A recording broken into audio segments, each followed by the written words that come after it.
And welcome back.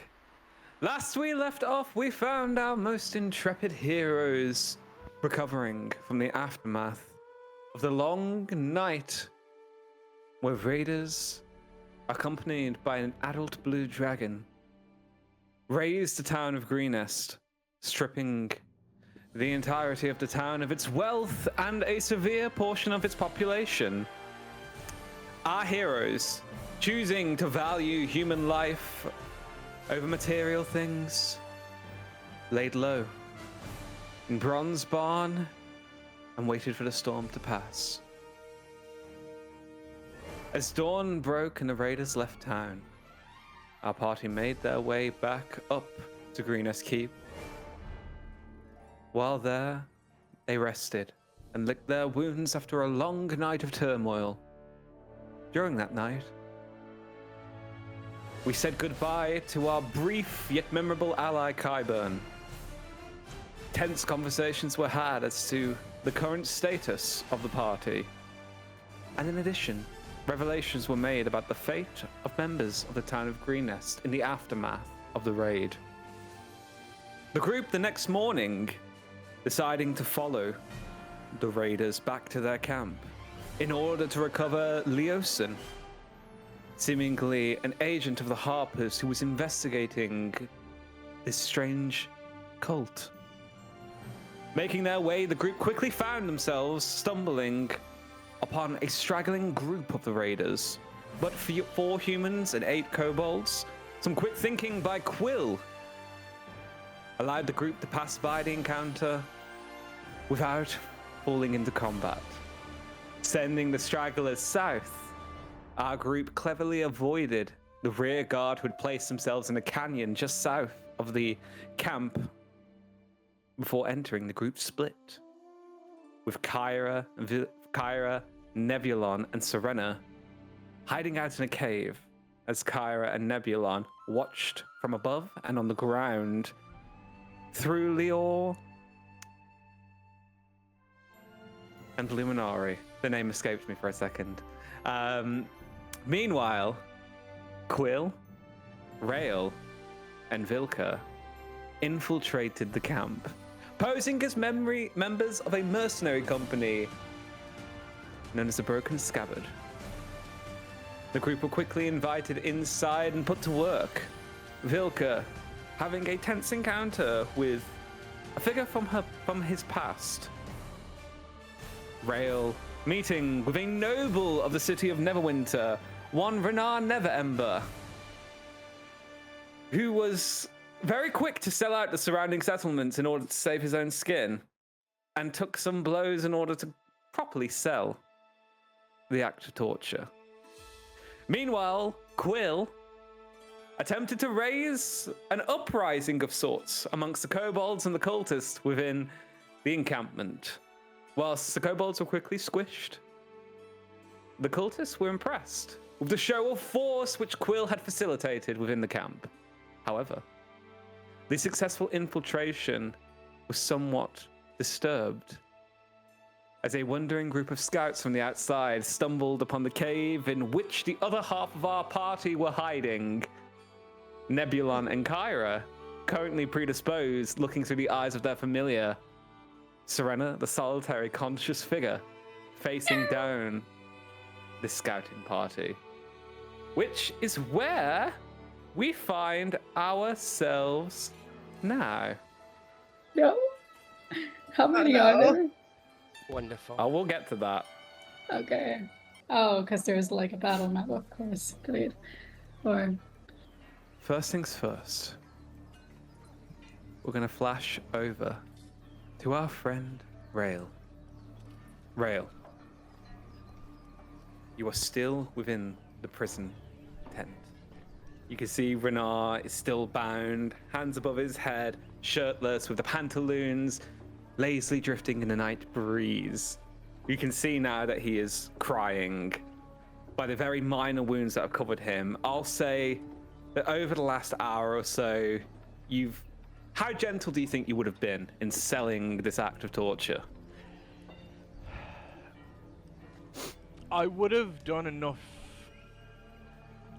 damage to to say, you know, just enough to sell it, but nothing that would prevent him from running away if the situation arose. Like, it's a few bruises to the chest, obviously to the face because he deserved it.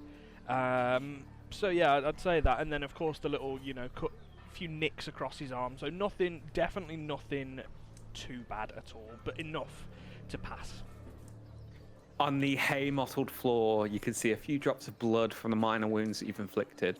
The bruising is very lightly beginning to show as the hour has passed, just sort of like the yellowish hues coming to his skin. You can see his tears are sort of streaming down his face as he's now beginning to sort of like dribble out of the corner of his mouth. Oh God, please just kill me. I can't take it anymore. This is awful. I thought you were supposed to be my friend. I am, and I'm going to get you out of here, but again, we need to make sure... You're torturing me! You're torturing me! This is awful! Oh, God! Can you scream that a bit louder, please? Ah! Amazing. God! Just kill me, please! I can't take the pain anymore! Right, so This is worse than they would have done to me! It is not, I will tell you that much, Noble. I disagree! I'm sure they would have been very gentle knowing that I am a member of the royal family of Neverwinter. All the more reason to kill you, if I'm honest, but, you know, luckily I'm your friend, but anyway, before... Listen, every talk member too of the much royal again. court has training in hostage negotiations, right? It's very simple. So did you fail? I'm a ransomable target. They can ransom me for whatever it is that they want, and obviously I'll give it to them. But, you know, you can't hurt somebody you're going to ransom. Father would not be pleased if he started getting my fingers delivered and, you know, the post and things of that nature.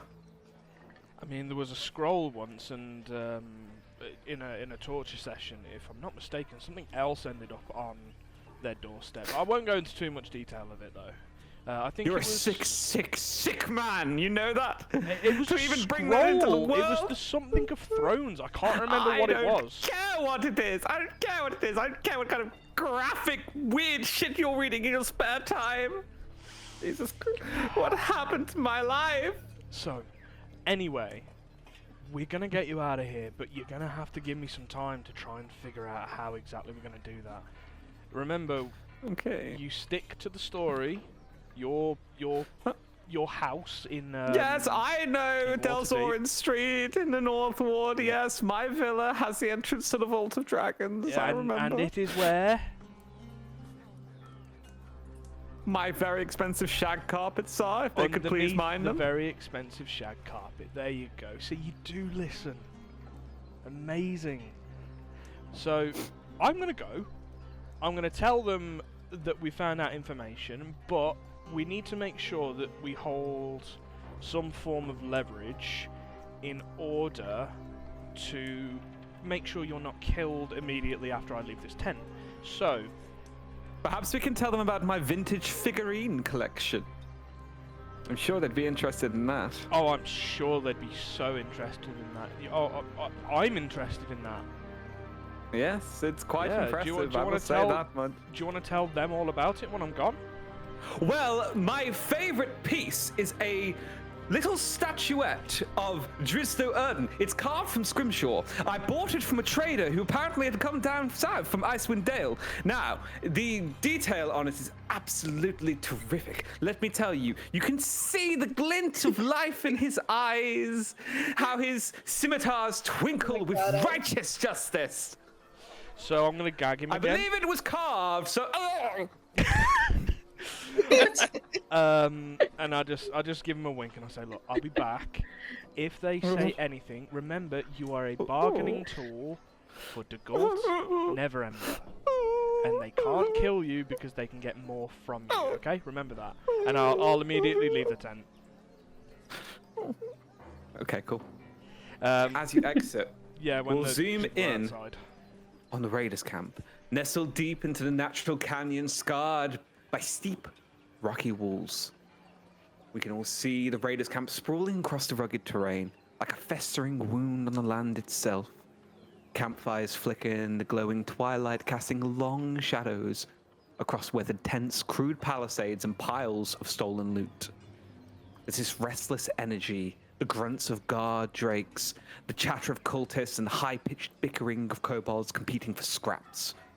To the north, we see the cluster of larger tents housing ranking officers and elite cultists, wooden crates and barrels forming makeshift barricades, and a few armored figures sort of lingering near points of specific interest, discussing devious things in hushed tones. While the southern stretch is denser, more chaotic, smaller tents and ramshackled lean-tos forming almost a disorganized village camp.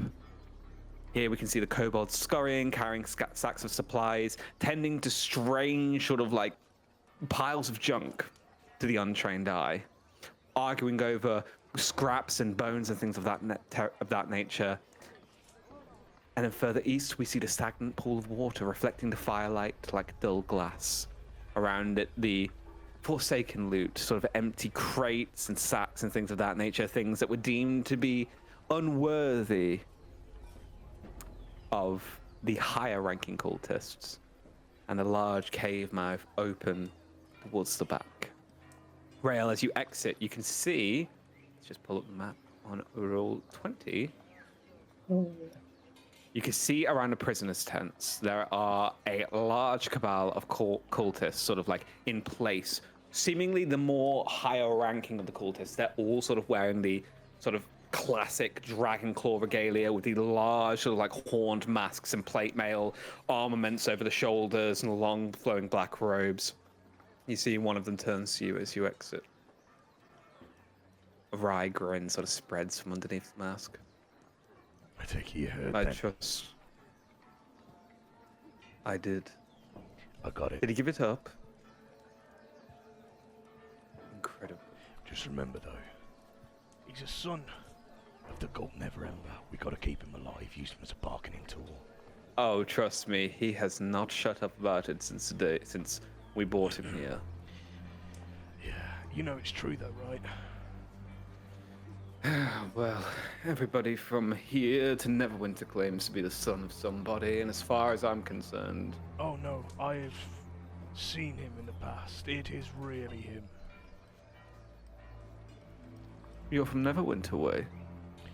A long time ago, yeah. And how'd you find yourself down here? I felt the claws in me from the entire way that they did things up there too restrictive. So I became a mercenary. I wanted to... Roll deception check. Alright. Okay.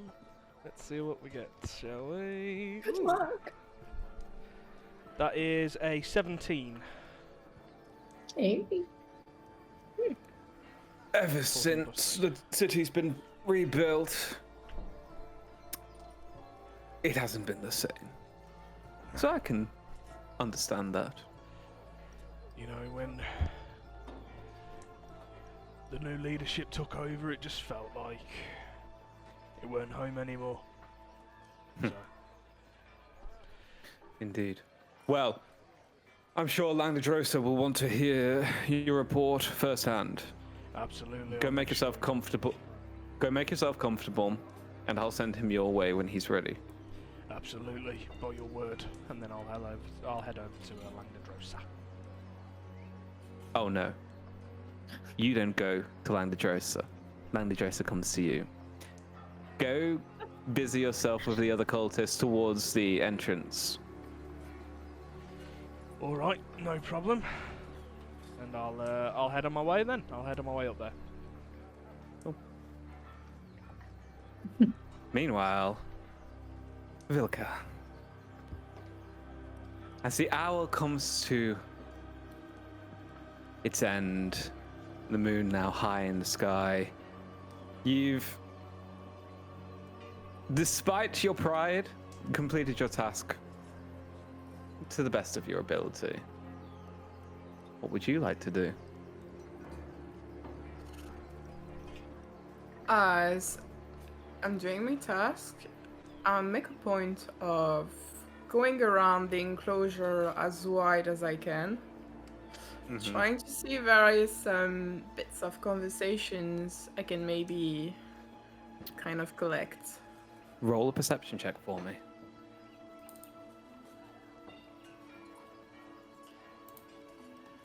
Let's go.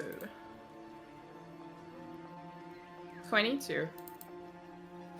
Incredible. As you're sort of like making your way around, taking a wide berth of the drakes, a couple of them are sort of like now asleep, sort of like resting down on the ground. A couple of them are still sort of like up on their haunches, sort of watching you with trepidation as you clear out their dung. And as you're sort of towards the northwestern corner of the pen, you can see that sort of like behind some of the tents surrounding a campfire, there are a few people sort of like engaged in hushed conversations.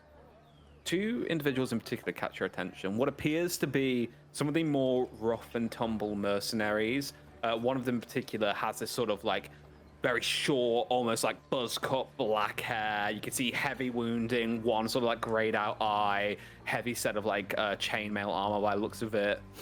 You can see he's chatting to what appears to be one of the more hunterish types. You see he sort of turns to the other and goes, "So, any ideas when we're meant to be heading out again?" You see the hunter goes, "Mate, I have not got a Scooby, if I'm being honest with you. Apparently it was rather successful down in Green Nest, but as far as the next step, I'm not sure, to be fair. Unless we're going to start going after Bergost or, you know, Iriabo or something like that, then most of the wealth from this corner of the realms has been taken already." "All right. So it looks like we're all going to be out of a job soon, then, does it?" "Well,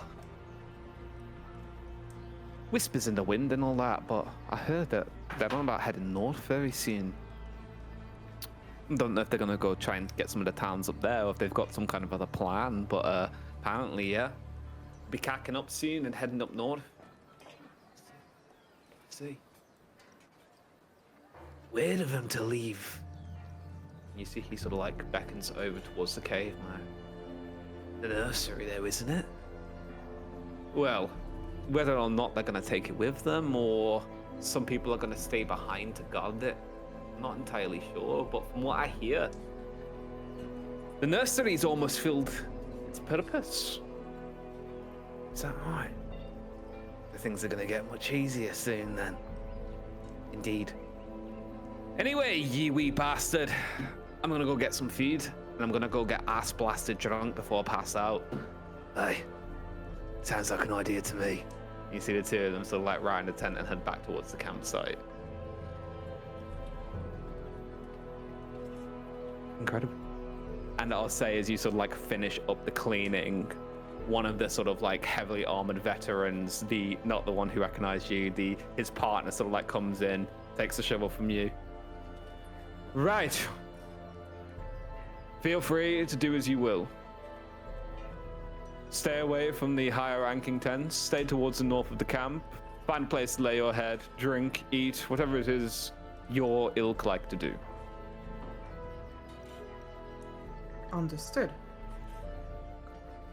And I'll say, as you sort of leave the pen, you see Rail sort of like exiting the tent towards the direct side of you. I will follow him, but not make myself known just yet. Cool.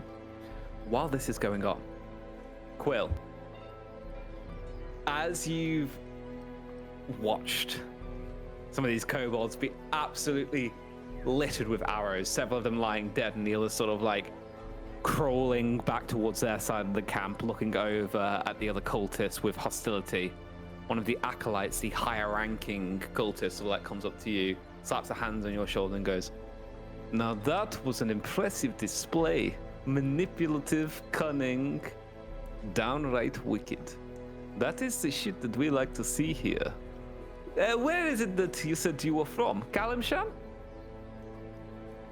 I'm from all over.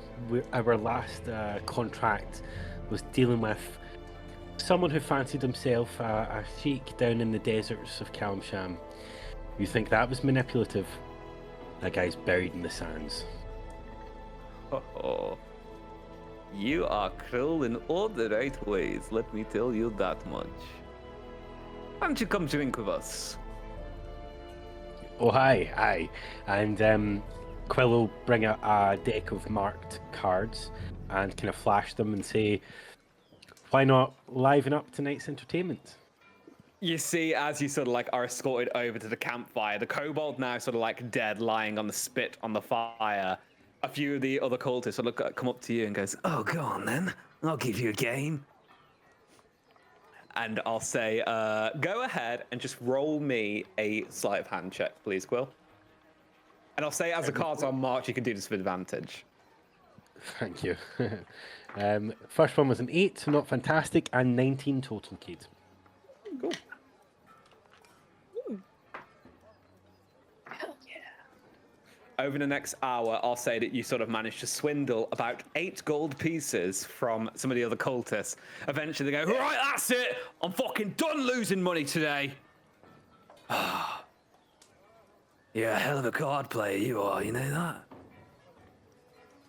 You pick up the tricks. Last time I was in Luskin, I had a real good run and made enough gold to retire. You see one of them sort of like hands you a tankard filled with some kind of like warm, rank ale. Luskin, eh? That's my neck of the woods. You used to run up there, or, you know, was that sort of the home turf? It's you know, the City of Sails, a stopgap on the way to further adventure. A non-answer. Spoken like a true mercenary, am I right, boys? And you see all of them sort of go, ah! Quill I'll kind of say, drinks from the mug. Cool. Not enjoying the taste whatsoever, but trying his best to look, you know, strong and manly. And Absolutely, it's a warm sort of rank ale sitting in the sun for like far too long, hasn't been sort of like properly like maintained or anything like that. And I'll say, as these sort of like cheers are going around, Rael and Vilka, two of you sort of like partially individually make your way over towards this sort of like large encampment towards the north. You see one of them sort of like looks over and sees you, Rael, and goes, well, there he is, the Torturer Extreme. I heard that you were quite successful in your efforts. What can I say? He was pretty loose-tongued. Oh, yeah.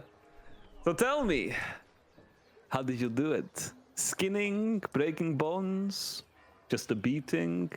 What's your favorite method?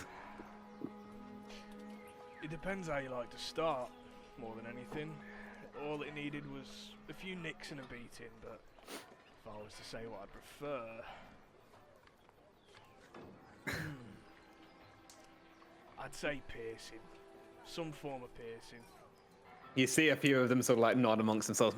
Yeah, good choice, good choice, good choice. And you see the acolyte sort of goes, I find that the best way to get answers from somebody, my personal favorite is dental. You know, pull a tooth here or there, let it bleed out a little bit, and their tongues soon get loose. And you see another one goes, now, you see, dental's a good way to go, but I personally think the nails is the best way to go. It's the stinging, you know what I mean? And the thing is, right, what I find when you do teeth, sometimes they can close their gob, but it's like lockjaw, getting it open, getting them to talk's difficult. You do nails, then a little bit of vinegar or something like that. Oh, they squeal like pigs.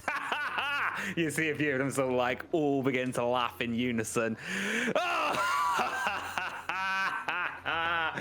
And they sort of like offer you and Vilka both like goblets of ale, pass it around. And yeah. Is there anything the three of you would like to do while you're sort of like sat with these treacherous individuals, shall we say? Just gonna keep my head down and carry on drinking, I think. Cool. yeah, I'll say as the next hour passes and you guys sort of like move towards midnight in the evening, some people begin to sort of like quieten down. A few people start to head inside of tents. Some people just sort of like take heavy bags and lay down on the floor outside, just sort of like wherever you can find a place to lay your head sort of situation. Eventually, you begin to see what appears to be some kind of ruckus towards the front gate. You can hear a few guards are like rushing to and fro, sort of like chatting amongst each other. And at that point, we're gonna flash over to the other half of our party. Background. Wonderful. As this group stare into the small cavern in which the three of you sit, Serena, you can still see Nebulon and Kyra sort of glassy-eyed staring off. You see one of them leans down and goes, "Well, well, well. What have we here?" Can I ask, are we still, like, are Kyra and I still dressed like kids in their goth face Blender years? Yeah, probably, unless you've specifically, like, taken it off. No. Okay, I'm just gonna tell them, Quill. please spare us. We're Still just unconscious. wayward youths exploring illicit substances. That's all we're doing in this cave. I'm their handler. Please Where's let the us- conscious that way? And what's up with those two behind you? Yeah, Jogged they're out, on- are they? Yeah, they're on substances. You see, sort of like waves a hand in front of both of their faces. Nothing. That's why you don't do drugs, kids. It's like Kyra's like zoned out, probably has like an eerie smile on her face, Cool. kind of. Just like a At little that bit of point- drool as well. Drag them out and search them. No, I need- no. Two of the guards sort of like grab you by either side, Serena, and pull you out of the hole. Do you resist? Did I not even get to roll a deception check for my brilliant lie? Oh no, they do not believe you. Like straight, you are a bunch But of the what looks dice! like teenagers hiding in there. That's what I said. There is absolutely no way they're not going to search you. They're gonna, so they sort of like drag you out in place. Now, in this brief second, Serena, I will say this: if there's anything on your person that you would like to hide or attempt to conceal, let me know. Well, I do have the Kyburn signet ring, so I guess if I can like tuck that into some very deep pocket, I don't know. Roll a slight hand check. Oh, well, that's gonna be 14.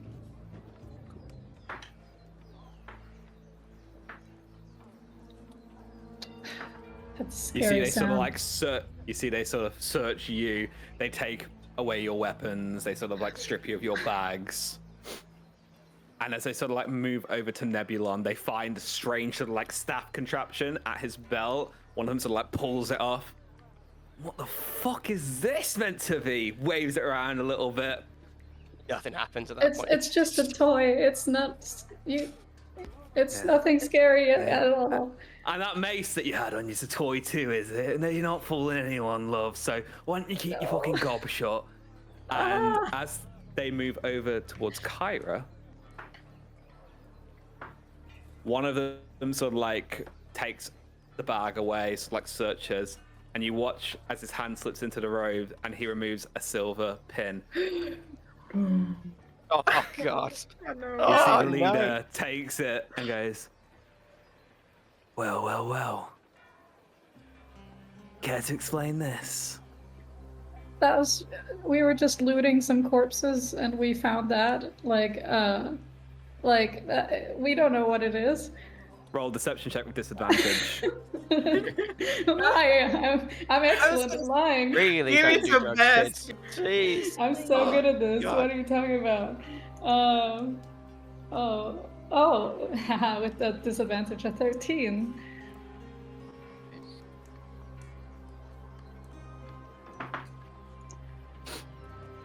Well,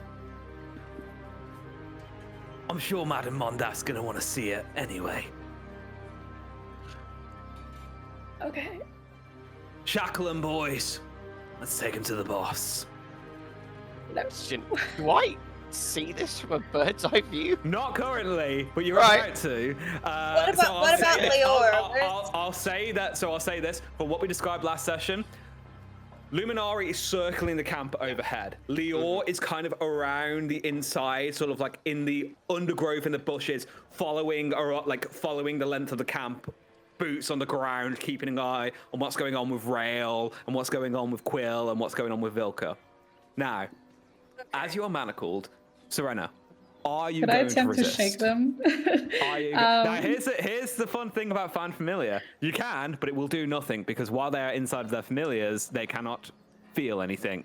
Well, Serena doesn't know that shit, so she's still gonna Yeah. try. We can But also- feel, but we can't hear or see. Think. You can try if you would like. I'm just gonna like kick them a bit. Like, Cool. come on, Both guys. of you roll. Both of you. So Kyra and Nebula roll with perception checks. Okay. Let's. I'm not good at perception, but we're doing it anyway. 13. 18. Cool. So I'll say this. Nebulon, you feel like your shoulders from back in your physical form are sort of like roughly grabbed, and then you feel a sharp kick to your shin, I'll say. I won't kick his chin. It's pretty nice. Whether or not you choose to return from Luminari is your own volition. After being, like, how hard is this kick exactly? How hard is the kick, Serena? Well, I have metal boots on, so make Pretty it fucking what you hard. will. So that's gonna wreck. I feel like Nebulon would actually return at that point. So I just, oh, what the, oh. And you feel your Hi. hands being manacled behind your back. Look Is at this- Oh, One hello. of them's woken up. Is this really necessary?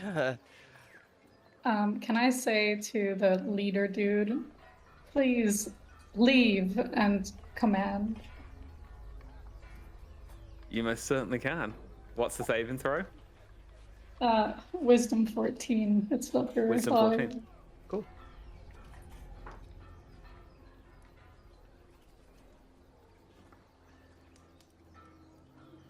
$19. So, as you sort of like usher it, and there's like a very, very slight sort of like hint of platinum that carries on your words. And as they sort of like reach him, he goes, "Nice try, sweet cheeks. Gagger as well." And one of them comes up behind you and roughly gags you with a sort of like dirty cloth. I made it worse. No. And I'll say, as the three of you are escorted through the front gates, I'll say that, Kyra, through Leor, you see yourself being dragged through the gates at the front of the camp, manacled. And Oh, the that must look be on trippy. Leor's face, I'm picturing it in my head. It's like, oh, and his ears are back, and he's like, oh no, Mom, no. And then she, maybe she, I guess at that point she might come back. Cool. And I know she didn't hear anything that, you know, Serena said, but she just kind of. I'll try to I'm gonna Don't with try my to- eyes say sorry to these dudes. Oh, it's well, we're in a bit of a predicament. Apparently, the person who kept watch has become quite quiet. That's okay. No shit. And Quill, Vilka, and Rail, as you guys are all enjoying the campfire, you see being dragged past you in manacles the other half of your companions. Kyra's not giving up a fight at all. She's just kind of playing into, I want to say like a hungover kind of headache sort of thing. Rail will immediately jump up as he sees them going past, and he'll go, "Oh, so where are these going? More for torture?"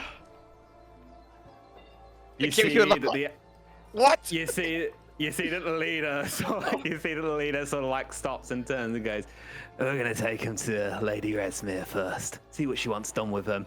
One of them only had a harping badge on them that they claim they found on a corpse. Would you look at that? Well, that's not good at all, is it? Fucking pigs, man. Spits on the ground. Filthy Harpers. Disgusting. We'll take him away. If you need me to Oi, deal with Ginger! them, I will. Looks like you might have some more work to do soon. I'm always up for it. Don't you worry. Cool. And the three of you are escorted through the camp. Immediately after, I'm gonna look at Vilka and Quill, and I'm just gonna be like, oh no. Oh Lord. No. All right. Well. Oh boy. To you pair, I'll make sure to deal with them later. All right. Secretly, just completely bricking myself inside.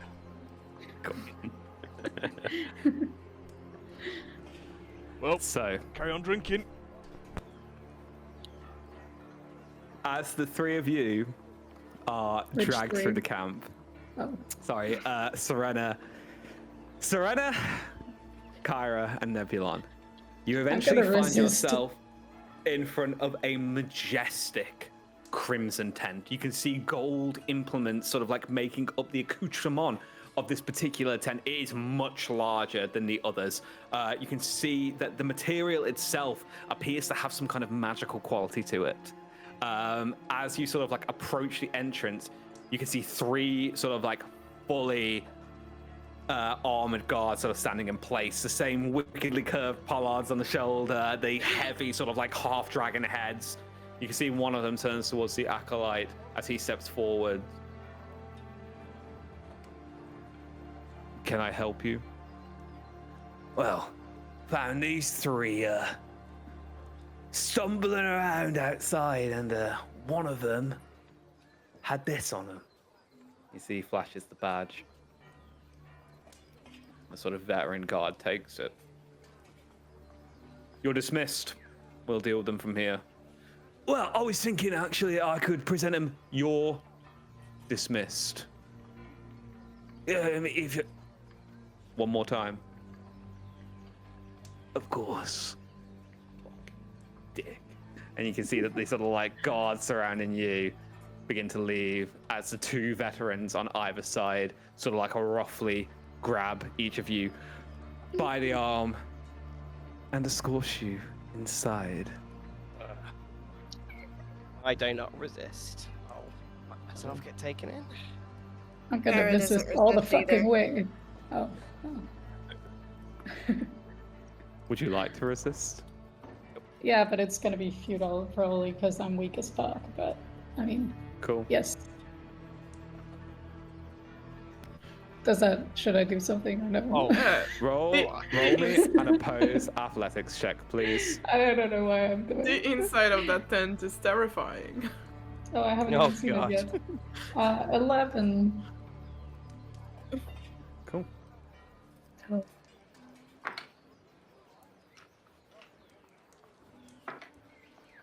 To no avail. It's like you're sort of like wriggling around, but they just sort of squeeze the arm harder, and even through the armor, you can feel the Aw. pressure. But it's metal. Okay. Cool. That's some And culty as you shit in there. step inside, immediately the air is thick with incense and perfume, or at least that's what your senses are first tricked into thinking. It's like lavender, sulfur, and brimstone all mixed into one. It's an assaulting sort of like smell as you are entered inside.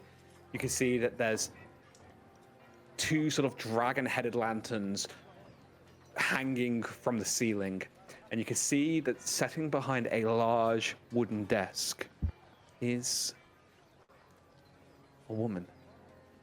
A dragon kin woman. You can see that she's wearing these long, sort of violet purple robes trimmed with gold. You can see that she has this large black craning neck with these ivory horns coming from either side. You can see these two intense emerald green eyes as she sits behind the desk. To her left, you can see a familiar figure, a cerulean blue dragonborn, wearing violet purple robes, with a golden breastplate and a wicked glaive on his back. In front of the desk, you can see another familiar woman. At least to Rail and Vilka, you can see sort of a human woman wearing the violet purple robes, a staff on her back. You can see that she has short, cropped black hair, an intense expression, and these deep brown eyes. You can see a print of a 5-headed dragon on the lush velvet red carpets beneath your feet. You can see an enormous hoard of wealth towards the right-hand side of seemingly the black dragonkin woman. At a table, you see another interesting individual. You see a man clad in crimson red robes. You can see a large sort of like headpiece wrapping around with two sort of like large paws sort of cradling a completely bald humanoid head. You can see sort of slightly bronze tan skin and these thick black tattoos sort of covering the entire vicinity, except for one single purple sigil which sits on his forehead. You can see he has a very intense expression, sort of like leaning in the chair, a large leather book sort of floating before him as two crimson red eyes focus on you. And the final figure in the room that catches your attention is currently lying on the bed, beaten within an inch of their lives. A gentleman looks half elven. You can see a swath of black hair and a black goatee. The eye is sort of like almost popping out of the socket. It has been beaten that badly. His entire face is sort of like covered in smatterings of blood. You can see where his wrist and hand meet. It's sort of like twisted in an unnatural way and it's blackened and bruised. The same with his legs. You can see that they're bound together. And again, the feet seem to kick out in unnatural ways. And you can just hear the raspy, labored breathing of this individual. You can see that the humanoid woman steps to the side of the desk. The veterans sort of like come in with you. One of them walks up to the desk, places down the harper's pin. They were found outside the gates, hanging around. I can explain that. You will be silent until you are spoken to. Enough. You're dismissed. You can see that the veteran sort of bows his head and they exit from the tent. You see the human woman steps forward, picks up the pen and studies it. Walks over to you, Nebulon, and is sort of like face to face with you. Now you can explain. That's harpy pin? That's not mine. It's not any of ours. I can explain how we found that. Do go on. We came to bring this to you as a gift. One person in this camp that we were trying to find is turning against you. We were ambushed when trying to find out this information about the Harpy infiltrators, and well, they left us for dead. And that is why we were mostly unconscious at the time. We finally found the camp, and here we are. We're returning it to you. Roll a deception check. Can I give advantage by nodding furiously in the background? Me too. Just nod. No. The question is it going to give advantage or disadvantage? You're lucky that you don't have disadvantage, is all I'll say. No! Why is he so evil? That is a 14. So you say that this means nothing to you? Yes. It just means nothing to me. Excellent. That means that you are all useless to us then. Like I just said, I know much about. Look, like I say, I have no affiliation. I'm not part of that organization, but I know much about the infiltrator in your camp. Feeling you might need us for that. You see the black dragonborn at this point speaks up. Madam Mondath, why don't you allow me to have a little chat with our friends here? You can see that she leans over the table and looks deep into your eyes, Nebulon. So, you fancied yourself little investigators, did you? Thought that you'd Yes. come and help us to weed out rats in our ranks. Yes. Very kind of you. But I have to be honest, I don't think I've ever seen any of your faces before. I just take one What is step it? forward, and I'll just say, I'm not from here. And how did you find yourselves in our ranks? Where did you join us? Surely, if you've been working with us for a while or interested in us, you must have been with us at some point. I lean forward for a second. I'm afraid most of that information I cannot disclose at this time. You'll know why soon enough. Oh, is that a fact? You can see at this point the gentleman towards the left-hand side of the chamber. The book closes and sort of floats down. If I may, Resmia, there is a very easy way for us to discover the truth in their words. Oh, that's right, isn't it? Now, here's how this is going to go. Asparagos over here, he's quite the dab hand when it comes to magic. So, Yeah. it's a very easy way for me to discover if what you're saying is true. Why don't you, Oh no. And you see she ushers over to Madame Monda. Go on, gag our little friend there.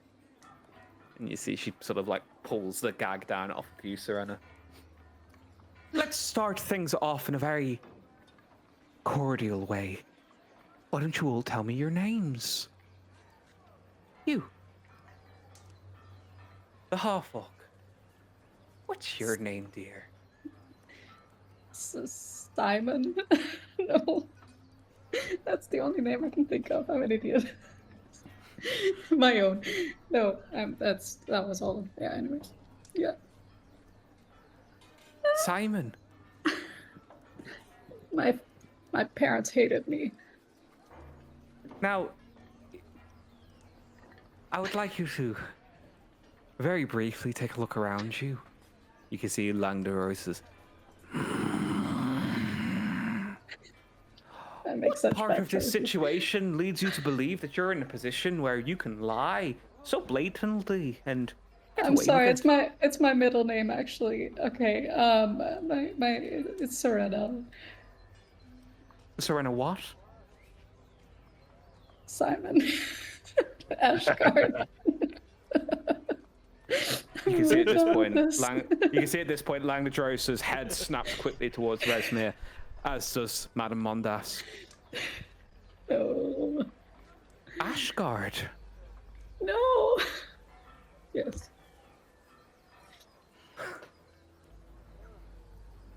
Oh, fancy that. I do. Madame Mondath, unchain the Ashgard girl. And you see that Madame Mondath comes, unshackles the manacles from behind you. I Hey. apologize for your frosty reception. We didn't realize. I'm royalty? So, what is it that Ashgard is doing down south? I was just exploring the landscape. I was just checking out the forest. Nothing special. Now, my dear, why don't you come over a little bit closer so that I can take a proper look at you? No. Okay. As you approach, you see she rounds the table. She stands a solid, like, 2 foot above you. And as she sort of like looks down at you, you can smell the acrid sort of like breath. This strange acidic sort of like mixture, this bile, almost like stomach acid sort of like carrying on her breath. You see that she rubs your earring between her thumb and her forefinger. That's really precious to me. Oh, I can see that, my dear. You're the cleric, aren't you? What? No. Yes. What? No. My dear, dear girl. Oh. I've a funny feeling that you found yourself in a bit of a uncomfortable situation here. But as it happens, your family are well respected amongst my ranks. So I'm willing to host you, as it were. Okay. And my friends too? But your friends here are a different question. No. They're my You see- bodyguards. Because I'm very I weak. see. And you see that she looks over at Kyra and Nebulon. An interesting choice in bodyguards that you've got there.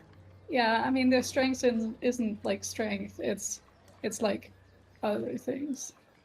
It makes sense. Spellcasters, is it? No. Oh no. That's not what I meant at all. I'm not good under pressure. You Serena. too! Yes, ma'am. Yes. What is your stories? How did you find yourself with an Ashguard?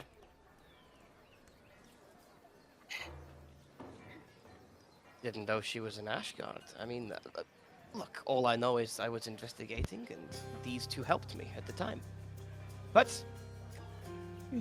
I mean, at that point, I'll sort of turn to you then, Serena, and say, you never told me you were an Ashguard. I mean, that's Oh, something you probably could have said from the get-go. I mean, I'm sorry. I wanted you guys to like me because of who I am, not because of where I come from.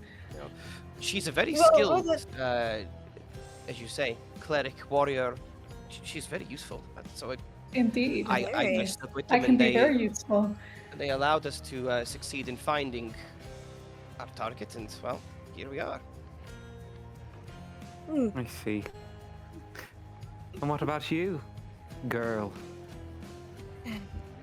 My name is Kyra, and I was assigned to look after. Well, not look after, but bodyguard Serena, my coven. Sent me. Yeah, we're cousins. This- And I have a lot of money, so that's why I I pay said for them, coven, Oh, and, sorry. and she like gives her a look, Sorry. considering Here's a question, Kyra. Do you Yeah. openly wear anything from your school? Or would you have hidden that after you left? I would say, considering when she left, she was kind of in a hurry. Mm-hmm. So no, she doesn't have anything hidden. You see as she sort of like walks over to you. She stands significantly taller than you, Kyra. And She should she wear platform boots. like looks up respectfully. What an interesting turn of events. You? No. Couldn't be, could it? What? If you don't mind me asking. Well, I have to ask. She's super cute, isn't she? I love I her get- too. The name Foxglove means nothing to you, does it? It does. She is. I thought as much. She is the coven head. Mother or Madam Foxglove.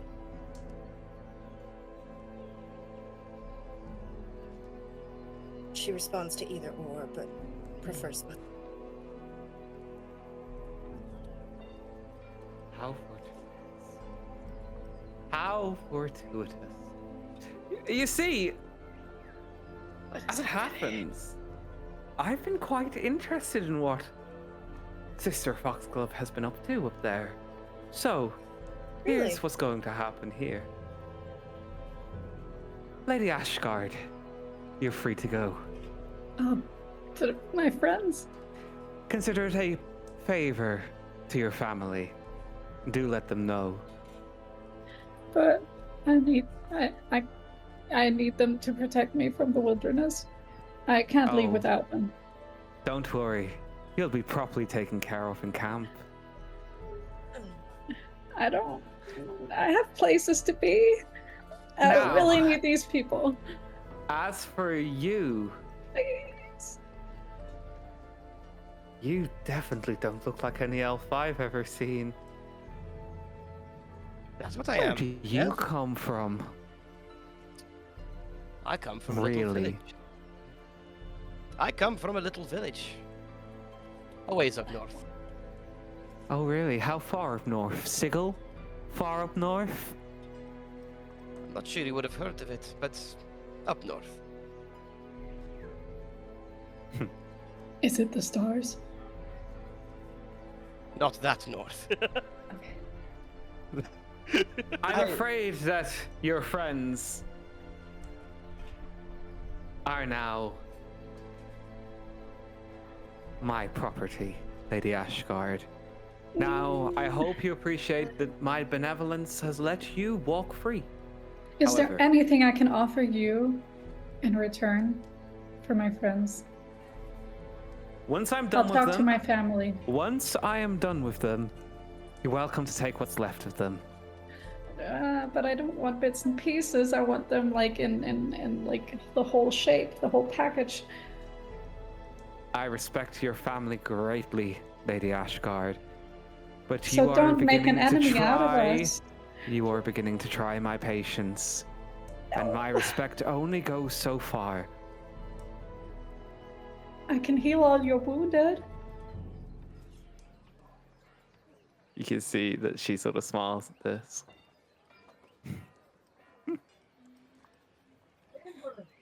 You are pretty as a picture, aren't you? Perfect little cleric. Tell me this. I'll make you a deal.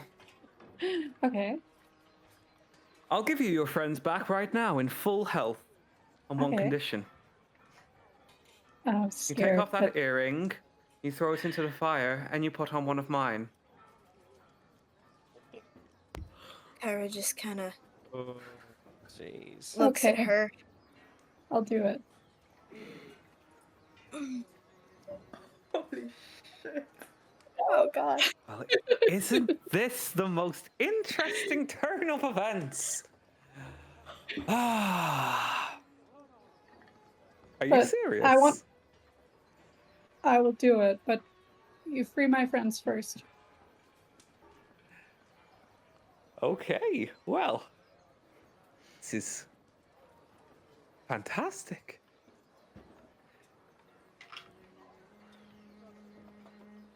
I'll ask my questions now in that case. You see that she points towards you, Nebulon. Yep.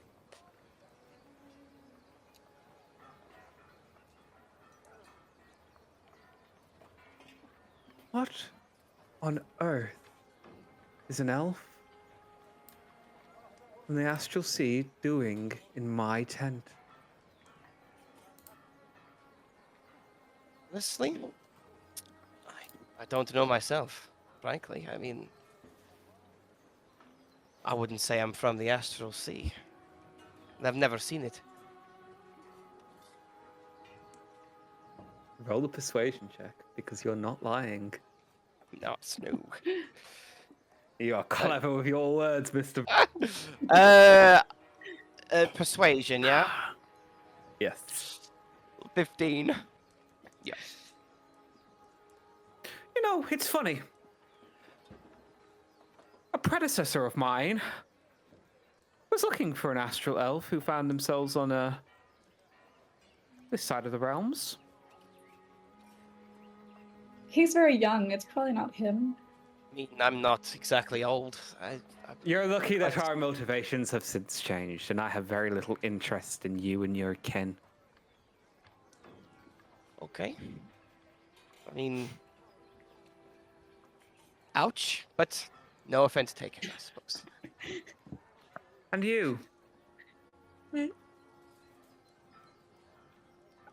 What brings a student of the Ember Vale this far? Learning magic, ma'am. That is all.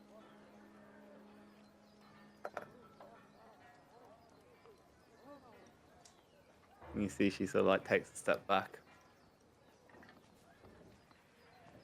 Look at you all. What a useless band of attempted adventurers.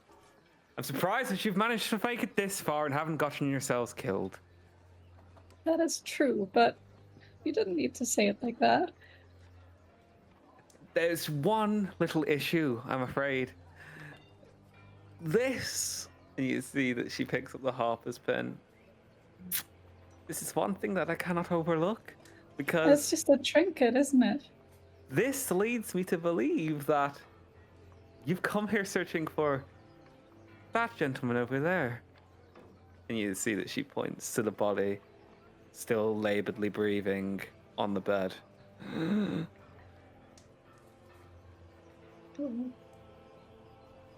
You don't care? I don't know who that is. Langdedrosa, Also, kill him. No, You see don't kill Langdedrosa innocents. pulls the glaive off of his back. If he means nothing to you, then you won't mind. Well, but all innocence means something to me. the Roll a question is, deception I check. have. Oh, no, roll a persuasion check, please, Serena. Go on, Nebula. That's true, though.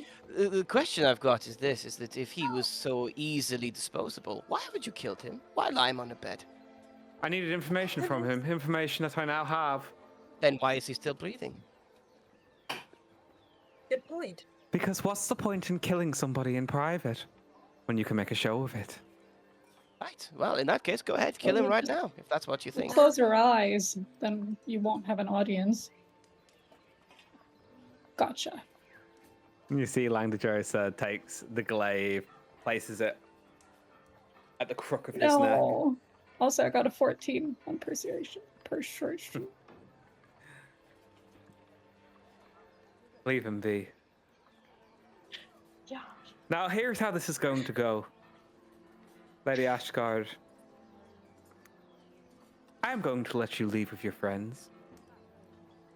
Yay. But there are 2 orders of business before.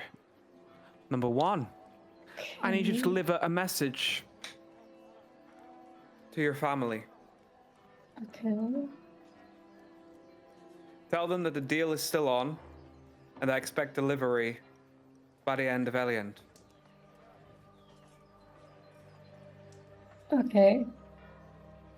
And I can second, okay. you see she outstretches a hand. I'm going to need that earring. Can I give you one of the other ones? They're really pretty too. Okay. I'm just yeah. It's handed over.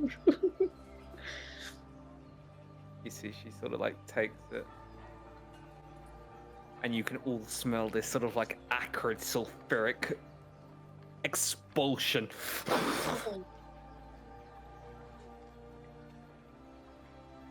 My faith. She takes it, squeezes it in her hand. You can see this sort of like heavy claw and the grinding of scales. Eventually you see dust as she... A holy Serena's symbol is only a holy symbol whilst it's on its wearer. But as it happens, I've got one for you that will be more fitting to your new allegiance. You see she goes into a drawer in the desk and pulls out a small black steel earring. You can see the sigil 5 draconic heads. Okay, so There you are, my dear. Who's this? Do I know who this is? Oh, I will say that you know who this is. The deity that you swear your allegiance to. This is his Oh wait, is this Tiamat? polar opposite. Oh well, that's okay. Yay. I should have read the backstory a bit more. Okay. Let's Should have just read the wait. fine line of the contract. Fine print. Is this an earring also? Yes. Wow, that's convenient, isn't it? I'm just gonna If you be prefer erased. other accessories, I've got many. Do you have a necklace instead? You can see that she produces this wicked black steel amulet with a spiraling of 5 dragon heads on it How big is it? on a heavy chain. Oh no! Don't you have one a little more dainty? Look how weak I am. It needs to fit my aesthetic, you know? Necklace or earring? Okay, the earring, I guess. Gonna put that motherfucker in. Then. What does this mean? You see that the humanoid at the desk turns to Resmir. This is highly inappropriate. You should kill them now. No, I can you made a question their promise. corpses. No. My Their family children. will. As Barajos. And the Ashguards have been good to us. So, the 3 of you are free to go. Tomorrow morning. Thank you, man. But what? Oh. What are we gonna do tonight then? Stay here? Why, yes. I wouldn't want you to miss the show. Oh, well, that sounds ominous, doesn't it? Well, what's it about? What's this show? Our business here is done. Oh, Madam Mondath, see them out. You can see that the humanoid woman steps forward, unshackles Nebulon and Kyra, leads the 3 of you from the tent. Thank you. I guess. Thank you. All right. Okay. Let's, You can see as you guys are leaving immediately, the humanoid sort of like approaches the desk, sort of slams a hand down, and you can hear him staring intently. Those of you who are spellcasters, which is all of you actually, get the impression that they are telepathically having a rather intense conversation. Mhm. Cool. As this was going on, back in the other half of the party, the 3 of you sort of like much more tensely sit and enjoy the merriment of the evening. As the evening goes on, people begin to sort of like drop away one by one. And as the 3 of you sort of stare at each other, you get the impression that the camp is probably quiet enough that the 3 of you could find somewhere to have somewhat of a private conversation should you wish. Yeah, definitely.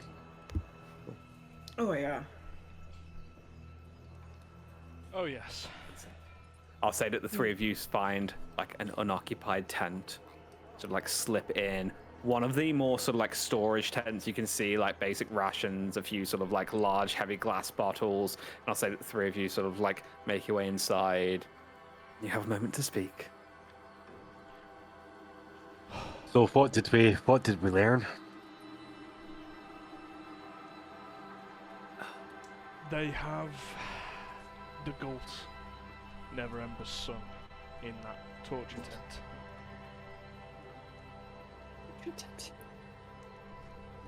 The you know, the leader of a very, very specific city, Neverwinter. So Yes, but the Pansy we not need to burden ourselves with. unfortunately, we do need to get him out of here. I cannot just leave him.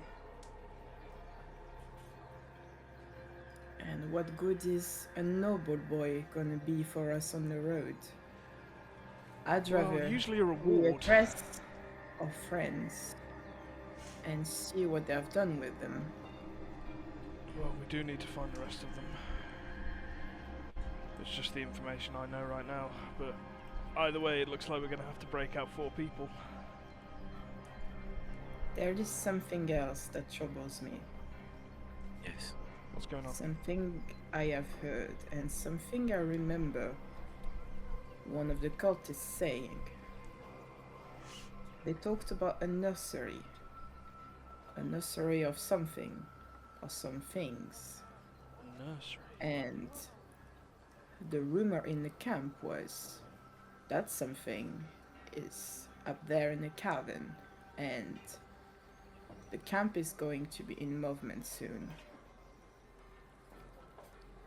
We could Where? use... Go on, Quill. Yeah, he's just asking Velka where's the camp going to be heading. It is just rumors. We cannot base ourselves on rumors. But the rumors I've heard is there is nothing left in these parts to plunder. And it is my understanding that they are soon to move north. I mean, we could take the... If they're packing everything of the camp away, we could probably use that confusion to hightail it out of here, maybe. If you need a diversion, I could give you some time, as I have encountered someone that could be perfect for that diversion, should you need it. What have you got in mind? I think Let's just say that now that the camp is quiet, should we need it, I could make some ruckus for you. You're speaking in tongues. What do you mean?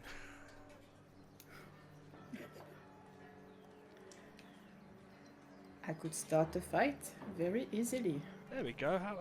Come on, Vilka. How hard was that? Right.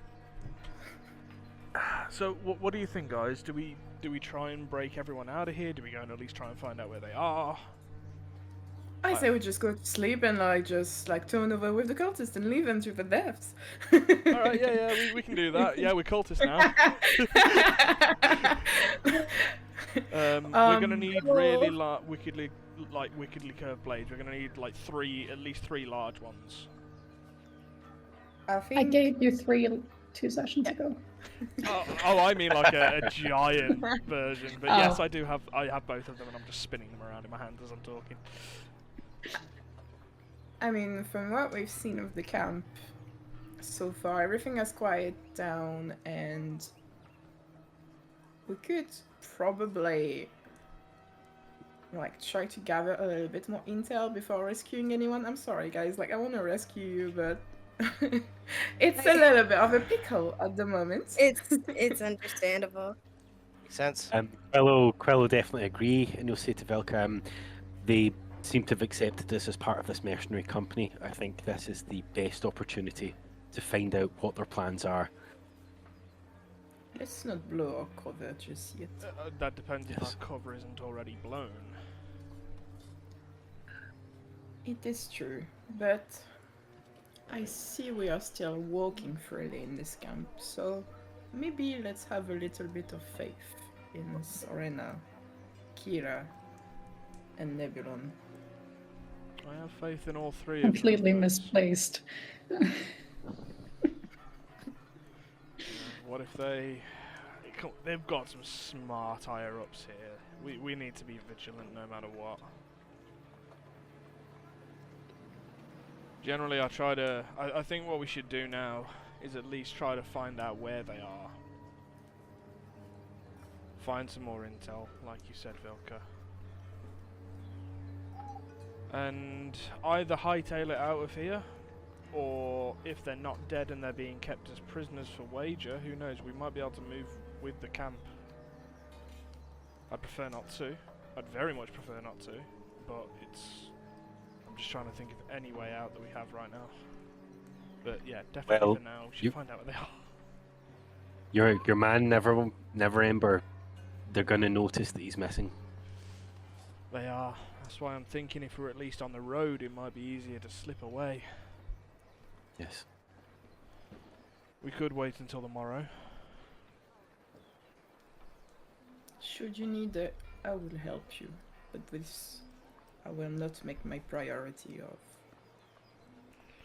Our priority is survival right now, Vilka, so I agree.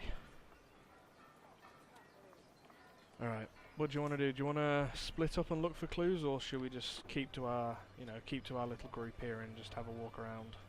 I don't want to draw too much attention to us, so... Yeah. What do you want to do? Do you want to see if we can find out where they are? Yeah, we should stay together. Let's ask the right questions to the right people. We'll find out. And they do know the three of you as being part of the same mercenary company, so it's not overly strange for the three of you to kind of flock together. Yeah, true. Definitely. Well, in that case, Quill, do you want to take lead with talking again? That silver tongue got us in here really well, and quite frankly, I trust your judgment whenever it comes to trying to deceive our enemies. So it's an important part of warfare. I agree. As you guys are having this conversation from outside, Rail, you can hear, "Oi! Ginger! Where the fuck are you?" I'll see you guys in a bit. I'm over here! "Oh, what the fuck are you doing in there?" And you can see that the sort of like acolyte now has sort of like the mask taken off, and you can see this sort of like thinning, sort of like deep auburn brown hair. You can see it's very much like sort of like coming, it's thinning at the crown. You can see like smatterings of like salt and pepper across it. You can see he sort of like looks over at you and goes, "So we've got some prestigious guests in camp, so I'm told."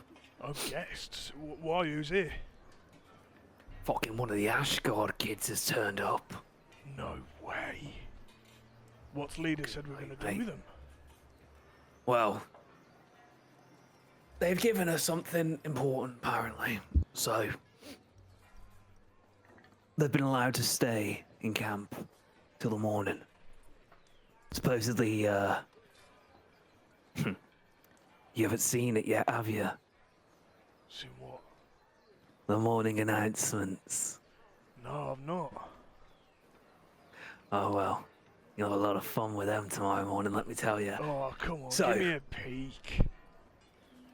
"Well, those prisoners whose usefulness have come to an end, first things first, they are publicly seen to. And let me tell you, Lady Resmere, oh, she comes up with some fantastic ways. Last geezer who pulled through here got pelted with stones, took him an hour to die." Nice and slow. That's the best way for torture. But I am a bit concerned. Who do we know is going to be part of the morning announcement? "The Harper scumbag who fucking tried to make his way in here." Oh, do we know who it is? "Well, you ain't gonna know who it is, are you? You've only just fucking got here." Well, exactly, but Fucking bloke. you do. "Well, yeah, bloke fucking turned up about a week ago. Started fucking sniffing around, asking too many questions. Right. I Eventually, got himself into a scrap, and we found he weren't quite who he said he was. Oh. Anyway, apparently he's been dealt with, so Well, I'm assuming that tomorrow they'll string him up and they'll finish him off." Or do you mind if I have a crack at him as well? I got, stuff off of that. That's the whole point. That's the whole point, my son. We all get a crack. Every single one of us. It's a Right. group execution. Oh, do you want me to try and get Anyways. more info out of him before that, or is he all dealt with? You're saying a lot of weird shit, mate. What? Like I fucking told you. Look, I We've just got arrived. everything I that we really need out want of to him. prove myself to the leaders. Listen, mate, I get it, right? No one likes a brown nose, so buck up, go babysit the fucking Ashgard girl, All right. right? I know it's not fun. And another thing, we've been told that the Ashgards are to be treated well. So, in case you get any bright ideas, don't even fucking think about it. Don't have to tell me twice. I'm here for one reason and one reason alone, and that's to make gold. If I'm fucking that up, then there's no point in being here. Good. Right. Follow me. Bring your cronies as well. There's 3 of them apparently. It gives you 1 per head. Alright, come on you guys, follow me. And you see 3 of you are escorted down towards the leader tent, where you're sort of met with the veterans in front of the guard Drake pen. They sort of like hand off the 3 of them to you. One of them sort of like looks at you, Rail. One of them looks at you, Quill. Look after them. They're special guests. Understood. Nice to meet you guys. Thanks for taking care of us. Thank you. Oh, Yes. Hello. looks like we're dealing with 3 weaklings then, eh? You guys, you want to leave us and we'll look after them. There's 3 of us here, so you ain't gonna need to worry about. You can see around. at this point the black-haired woman emerges from the tent. Frederic, you see she turns to one of the veterans. Assemble the dragon claws. Madame Mondath has meeting in the nursery. You see he bows. As you wish. The 6 of you, which one of your mercenary company is the leader? You see she looks over at the 3 of you. I'll nod to Quill. Yeah, Quill will step forward and say, how can I Right. help? The tent just shy of the guard Drake pen. You can use that. Make sure the Ashguard girl is looked after. You know, crack his fingers or crack his knuckles and be like, consider it done. Looked after non-violently. Oh, okay, consider that done then. Good. Right. Don't I'm a make me have special to. guest. You see, she sort of like turns to you. Anyway, Frederic, assemble the dragon claws. And I'll say that one of the veterans sort of like shows you over to a tent just shy of the Drake pen, which I will now reveal the interior of. Oh. You had all this planned, motherfucker. Every single one of these tents has an interior, just so you know. Okay. Right, so cool. Oh my god. I'm trying to find my tokens since Quite like cozy, to be fair. I'm moving it. Oh, I'm rotating Vilka. thank you. Huh? Sorry. So as we're kind of alone in the tent, before anything else, Quill's just going to snap his fingers, turn into a dragon claw, and say, perhaps there's some valuable information in this meeting in the nursery. What do you is think? this nursery? I mean, I've heard them mention it. Does anyone know what it actually is? No, it's the first mention I've heard. All right. Nursery, if I may. Cairo, like, think for a minute. The only time I've heard the word nursery is if it pertains to children. It is correct. I dread to think what kind of children they are raising here. The only thing that I can think of is what beast was in the sky above Well, greenest. If that's what they're raising, then they should have said hatchery. Unless they were keeping it a secret. Maybe. We need means of infiltrating. You, Quill, you're already prepared for this. I can see. I like it. Kyra, are you still able to connect to your familiar? Is that something that you can do? I'm pretty sure he came back, if not disappeared. Will, but I should be able to. However, with the way this place is, I don't feel comfortable sending him out. Unless he decides to take the form of the Phoenix, in which case. I have an But idea. that might... I can, in theory, if push comes to shove, I've learned a way to snap my fingers, if you will, and then Nebulon will just poof, disappear on a click of my finger, I guess. I could attempt to fly into this nursery. I'm not entirely sure exactly where I'm assuming that you guys have found anything. If you found where the location is. Not as of It yet. is No. probable. It is probable it is related to the cave near the The cave. the I did camp. spot a cave from above. The dragon claws are being assembled. We should look for them and follow. I think we've got another Great. problem as well.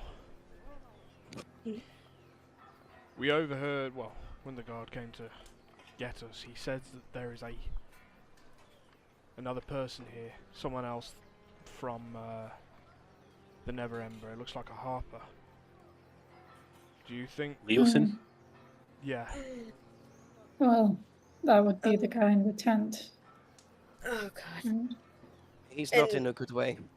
So No, he's not. we have at least 2 other people to get out of here now. So, what do you think? And on Flying- top of that, and she'll like, Carol kind of glare at Nebula, not really, not trying to be mean. And she says that quietly. Hey, You're saying that towards me? No, she's saying it towards Rail. All right. Vilka. You know when you were in the pen? What was in there again?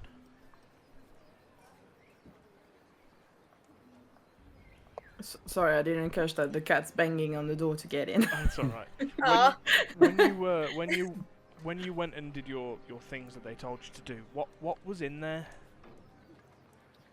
Was it some 4-legged creatures or something? Drakes. Just some drakes. Some as they drakes. How called many it. were there? I believe there were 4. Look at the map. Four. the map. So, if the 6 of us and 2 people we need to get out, let's say we were able to wrangle up 4 drakes, jump on the back of them, and go. We could make some pretty good headway, right? Are these creatures even loyal to anything or anyone, or will they just kill us on sight, Well, like wild that's- animals? That's what I'm wondering. I was gonna. I will say this, Vilka. You probably got a good enough sort of like read on them.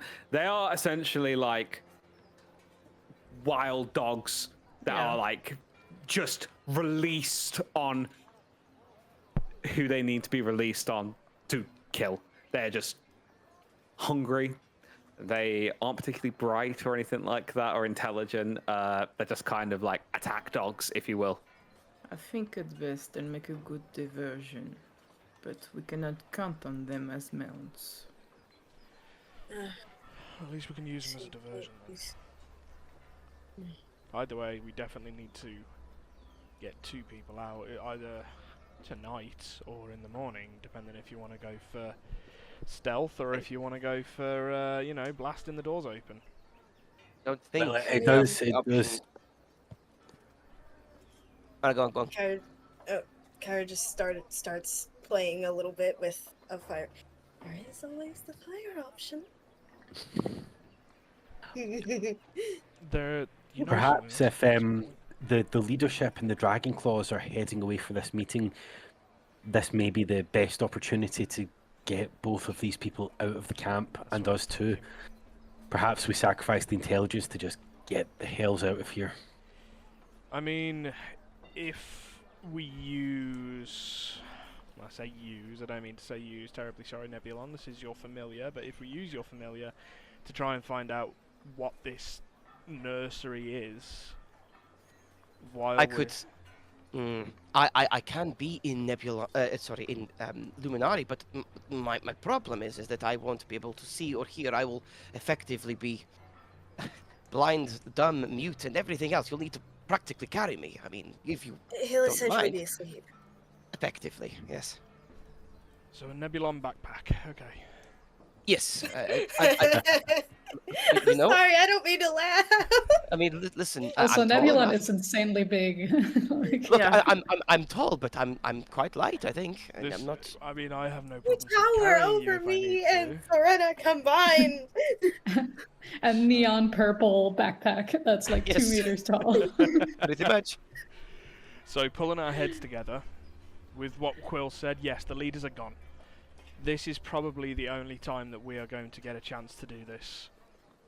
Wait, can't they read minds though? Or is that just the... They can read They minds. were Oh, I see definitely them. speaking telepathically, if I'm not mistaken. Ah, That's. Also, Serena, what's going on with your earring? I don't think it looked like that before. oh Are you wearing it? it? Oh my god. That's a I- long story. Well, I was thinking that ever since I put it on, I was just holding onto my ear, hiding it, essentially. And I will say that, like, when you put it on, it's like wearing like a hoop that's way too big. It is heavy. It feels like it's like pulling on your like earlobe. Oh, You look very my ears are dainty. And Oh. Kyra just like giving her a very apologetic look, like she... Once we get away from here, she might do something, but she's like, I'm so sorry.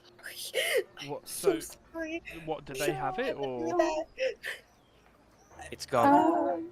It's gone? gone. They destroyed it. She did that to save us, and I could not be more grateful. Well, And Well, while I lives am worth grateful, real, much more. is there any paper anywhere? Yeah, there's probably some parchment I've that got somebody's some got lying parchment in around. my pocket, like aside from the Kyra, list. Kyra just kind of rolls up a couple pieces of paper and lightly, gently, that was very stupid, just hitting Serena on the shoulder. Very, very stupid. What is wrong with you? No, but does the paper light on fire if it ever touches your hair? Everybody inside the tent, just go ahead and roll me a perception check, please. Oh. 19. 13 plus 6. 8. I'll get that. 14. 12. 4. Mm. Kyra's on fire, so she doesn't notice shit. Cool. She just like blows it out. Just That was actually just more fire blown out of her mouth. Oh. I causes tears, and she just. All right, Did well, no one notice the thing? So, as you guys are sort of having this conversation in the tent, you hear from probably not that far away, all things considered, about 70, 80 feet away from you, you can hear the booming voice. Dragon Claws! Lady Resmere has summoned us. It appears as though the time has come. We will head down to the nursery with haste. Nebulon, do you want to be Yes, a of course. gas cloud? Yes, of course, yes. Make sure you're wearing your proper regalia. You begin to hear footsteps heading away. Quill, if you want to, and I'll eyes on the skies, yes. At which point I'll give you a nod, and then I'll roll my eyes into the back of my head, and I will try and see through Luminari. when Okay. you're doing this, I am actually going to backpack you.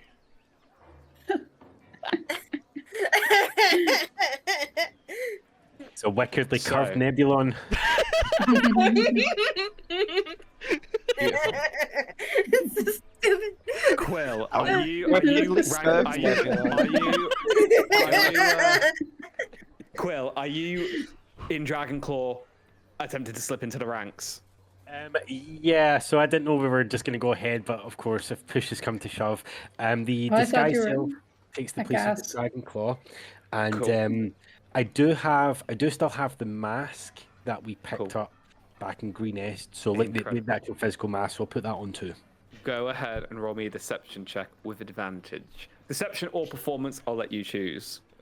While you're heading out I as know. well, I'm just gonna mention. Just remember, they said something about proper regalia, so just be on your best guard, Quill. I am not too comfortable with you going on your own, Quill. I am worried Can myself. can you take me and say that I was curious to know about this? I'm a special guest after all. Well, What's your Quill's check, gonna Quill? natural 20 plus 6 is 26. Deception. Good God. But Quill's definitely going to say to Serena, this might require a little bit of finesse and negotiation. No offense. Oh, I am slightly offended, but I understand. gentle pat from Kyra, like, it's okay. It's a shame we Today don't was have not my any- day. It's a shame we don't Me have and any you way to both. communicate with you. Yeah. His Nebulon wouldn't So- even be able to report back. As you disguise yourself, Quill, you sort of like, everyone takes a second to like check on your disguise, make sure it's all foolproof. And we're going to take a quick break there. As you will help your compatriot Quill prepare for his infiltration of the nursery. You have a brief moment before he heads out of the doors to join the ranks. Is there anything anyone would like to do before so? Can I? Hey, Feel free to Quill. talk What? amongst yourselves. Okay. Maybe bless if you want to Has- use it. Can Serena just quickly? I just wanna like. I'm not gonna cast a spell, but I'm just gonna try and like do a little bit of magic-y stuff and see where it comes from. See what happens. Like, does any magic happen at all? Yes, it does. Does it feel? Does it feel wrong? Does it feel bad? No. It doesn't. It still feels like platinum-y and stuff. Still feels like platinum for now. Quill, do you have Yes. anything on you? I don't want to be the guy that prepares for the worst, but do you have anything on you that if you were found, that would make your situation a lot worse, that you want to hand over to one of the other members of the party? Well, he's gonna sigh and say, yeah, because we're not gonna make the same mistake twice, and he's gonna produce a silver Harper's pin as well, and What? probably hand it over to Kyra. I am not making I the have same replacement. mistake again. And she'll like rummage through her bag really To be good. fair, you weren't And then- conscious, so Well, it looks And like then everyone's just- getting one of those. Stab it. stab it. Oh. That what, Kyra? Like, stab it. She like stabs it into the like inside. Right. And I'll just Stab. look at you, Quill, and I'll just go. Did you come across that, or Quill looking like a dragon claw. Quill's gonna say, I was sent to Greenest with a specific purpose, and that specific purpose is Leosin, the man abducted from Greenest, or from the Sleeping Dragon's wake. I do desperately want to get him out of this place, but we have to find out what's happening first. We do. And I don't know if you like hugs, but are you willing to accept one right now? Or for Quill, yeah, hell yeah, he'll bring her in and try and avoid the hair, obviously. She like hugs she like hugs him really tight and then lets him go. The hair Okay. stings. Yeah. Don't you dare die. And I one am more Hey. thing. Just don't die. Just I am still Walk not away. comfortable with you going on your own. And as he says, as Vilka says that, so he's just standing away from you, but you just feel like the slightest tug at your at the bottom of your cloak, as if something was trying to pull on it just to make you stay in place, but just a faint touch.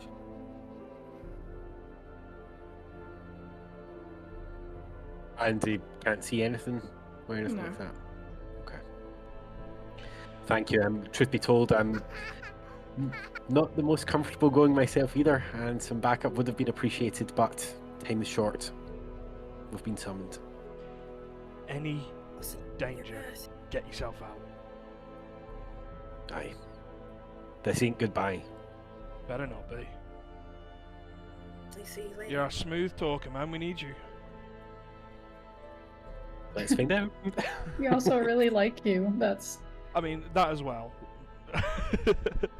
And I'll give you a predator's handshake and get prepared. what's a predator handshake?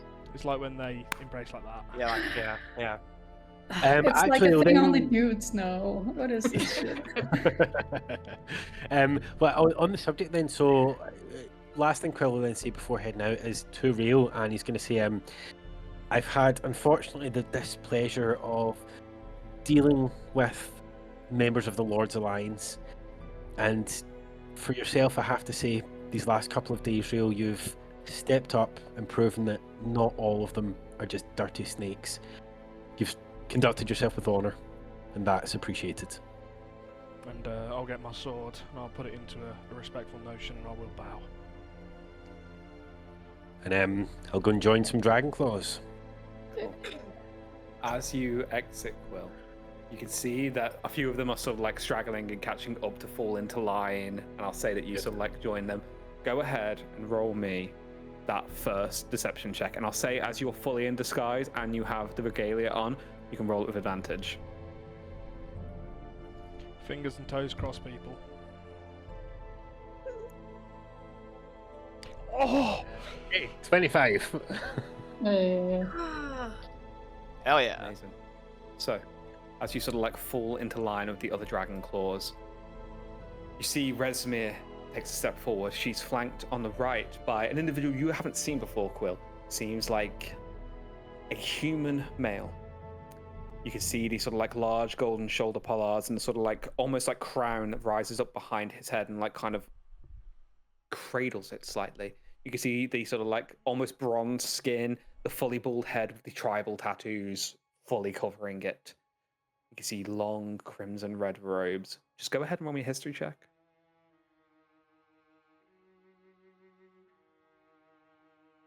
$17.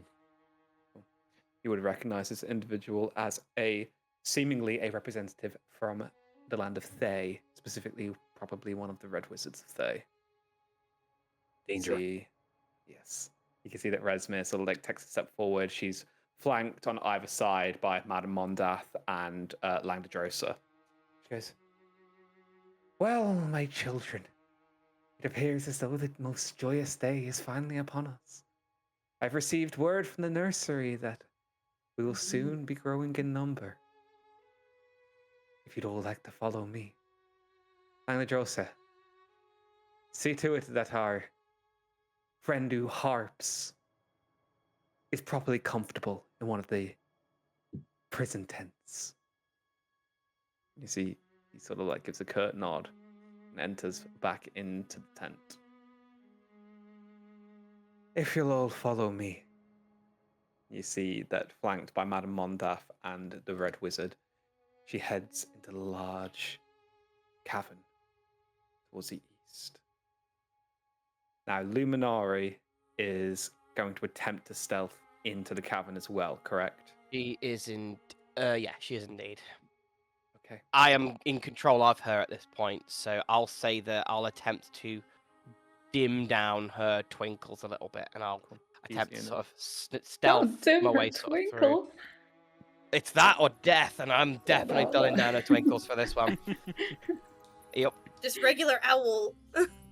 Do I make a mental note of which one Quill is? Because that's gonna be tricky. I'll say that you make a mental note of which one Quill is. It's kind of hard to tell, and you might lose it at some point inside when you're in the cave, but you have a okay. decent idea of which one he is. Perfect. So, I'll just sort Luminari, Yeah. I need to roll me a stealth check, please. Right, I'm gonna use this now for a stealth check. It's a stat block of the owl. It's physical, It's correct? the owl stat block, correct? Right, I've got that here. So, okay. Oh, okay, here we go. Okay, right. We got her here. Okay, she's got. Yeah, okay. That is an 18. Not bad. Ooh. I'll take that. I'll say that she sort of like manages to stealth her way onto the sort of like ceiling of the cavern. And as the assembled group marches, you enter in to a large, dimly lit cavern. You can see the ceilings are around 15 foot high, unworked stone. You can see stalactites sort of like falling from the ceiling, just hanging. And Luminari carefully sort of like weaves her way through them, staying in line with the group. There's a deathly silence, Quill, as you march with the other dragon claws deep into the cavern. As you enter into the first room, you can see 2 dragon claws sort of standing on either side of the entrance to the cavern. Both of them nod and fall into step behind you. Quill, are you towards the back of the group, would you say, theoretically? Yeah, most likely, yeah. Cool. Sort of fall into step behind you. First thing that you notice is the cavern appears to dive deeper underground. As a gentle sort of like a descension into the next layer. Eventually, you find yourself in a wide circular cavern. It looks unremarkable. It's sort of dirty and dank, and you can hear the constant sound of like dripping water and like the scurrying of creatures from inside. You can hear scratching rodents and scrabbling lizards and like a very faint moaning of wind as it whistles through sort of like intricacies of the cavern proper. As you enter inside, quickly the darkness begins to overtake you. You're led towards the back corner of the chamber with no visible exits. And you see Resmir ducks behind a sort of a cleverly cut fold in the rock. Obvious to anyone who knows it's there, but to the untrained eye, it would be difficult to ascertain. She sort of rounds it, and as you're led into step, you have to kind of sidle in through it. You open into what's a somewhat concerning area. You're led down a set of stairs, and the thing that you notice is as people are sort of like walking down the stairs, they sort of like back towards the edge of the stairs, avoiding in particular what appears to be one of the stairs, almost as if knowing that there's something there which could cause harm. And I'll say that Quill is probably a clever enough guy to also avoid the trap set on that stair. And you find yourself in a deeply shadowed alcove within the cavern.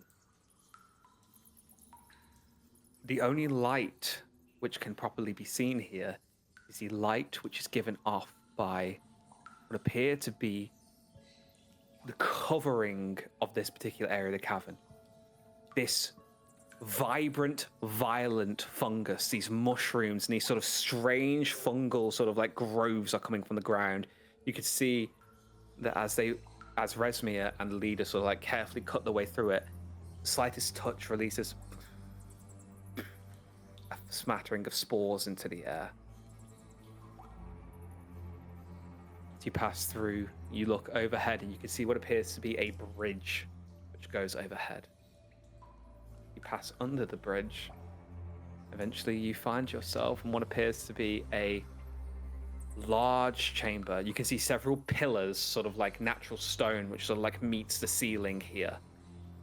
And you can see immediately Resmir sort of like twists a hand and a bright, brilliant white light shines from her hand. At which point you can see what is being concealed in this particular area of the cavern. The entire ceiling is covered in a swarm of bats, almost creating like this sort of curtain which covers the entire ceiling. Unconcerning usually, and you can see that as the light shines, all of the bats sort of like curl in on themselves.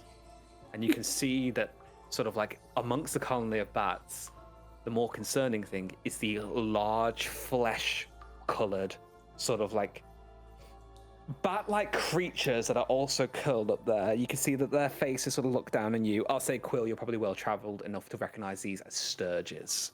sort of like more blood-sucking, larger, like bat-like creatures. You can see that they all sort of like shun themselves away from the light. And you round a corner into what appears to be a well-lit chamber with these sort of like oil lamps hanging from the walls. You can see that they're sort of flickering, and you can see what appears to be a cabal of 10 to 15 kobolds. And it appears as though they're tending to these small nests sort of like dotted around this particular area of the chamber. You can see inside the nest there are several sort of like young drakes which are being tended to by the kobolds. They're being sort of like washed and fed like rations. You would assume that this is some description of a drake nursery. As we go into this chamber, and as you reach the bat chamber, I am, however, going to need Luminari to give me another stealth check, as I'm assuming she'll probably descend from the ceiling She would, to kind of, like, wrap around the wall. Yeah. She, Go ahead and lean on the stealth check.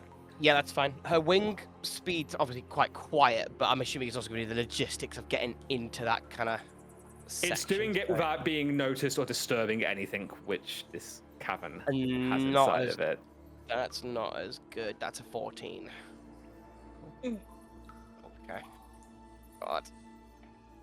I should point out Luminari has got dark vision. If that helps. Luminari moves through the chamber rather silently. Nothing appears to notice her. And as you make your way into the Drake nursery, you can see down a set of stairs what appears to be a large pit, which is filled with about 7 almost fully grown and matured drakes, which are all sort of like snapping up towards the ceiling, trying to like get out of the small pen that's been like erected here. And the kobolds sort of like throw raw meat down to them, and they all start scrapping over it and like say that I'm attempting to mutter this into sort of Rail's shoulder. I'll say that you're sort of like, Cool. As you move up a small set of stairs, again, everybody sort of like moves around. You see Resmir takes a big step over 2 stairs, and as you sort of like look down, you can see a series of tripwires which are set along the stairs. You very carefully avoid each one. It's easy enough having seen several people do it before you. And I'll say that you move through, and you find yourself in what appears to be a tightly packed chamber. There are several sort of like, for lack of a better term, nests here. You can see like small bundles of hay and rags sort of all over the place. And you can see that sort of like from within, all of these like kobolds sort of like move towards the back. You can see there's probably about an additional 10 to 15 kobolds in here, in addition to what appears to be several very young kobolds, almost like infantile in their structure. You can see that they're sort of like carrying away from the passing Dragonclaw cabal. You can see as a few of them like look over, they try and make themselves as small as possible and hide. As you get deeper into this chamber, you begin to understand where the large horde of kobolds accompanying this particular raiding party is coming from, and that you're probably currently walking through what was originally their home. Eventually, you round up a set of stairs and find your way onto the bridge, which you'd previously passed under. As you do, you can see at the end of the bridge a large set of crudely made wooden doors. You hear Resmir mutters under her breath, "Shivash Gnoi," and the doors, an arcane sigil appears, twists in place, and the doors open. As you step into this chamber in particular, your eyes widen at what you see. This chamber is a shrine. You can see that the walls are worked at this point. They are smooth in nature. Every inch of the wall is covered in either a large tapestry depicting a majestic 5-headed dragon raining death down upon cities across the Sword Coast, or carvings of a similar 5-headed dragon, kobolds sort of like bowing and giving reference to this almost deific figure. And you can see that, in particular, a lot of the physical accoutrement in this chamber is dedicated with more emphasis towards the black dragon head of this 5-headed dragon. You could see a carving. Incredibly skilled. Some kind of incredibly skilled artisan must have created this. It is a perfect replica of a full-size adult black dragon head that comes out, and you can see a mouth sort of open, this sort of like toothy maw, and you can just feel this constant chill of this acrid smoke sort of like blowing from its mouth.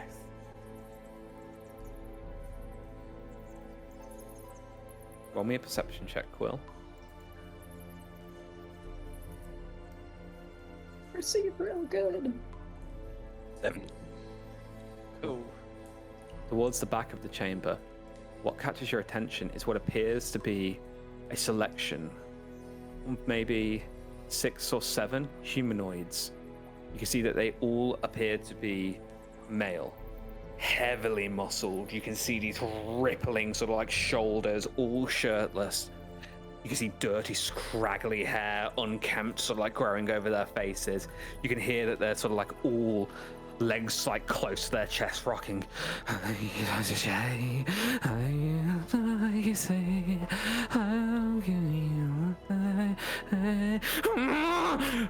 Some of them randomly sort of like scream, and you can just see the madness in their eyes, these unkept beards that have grown and are covered with dirt.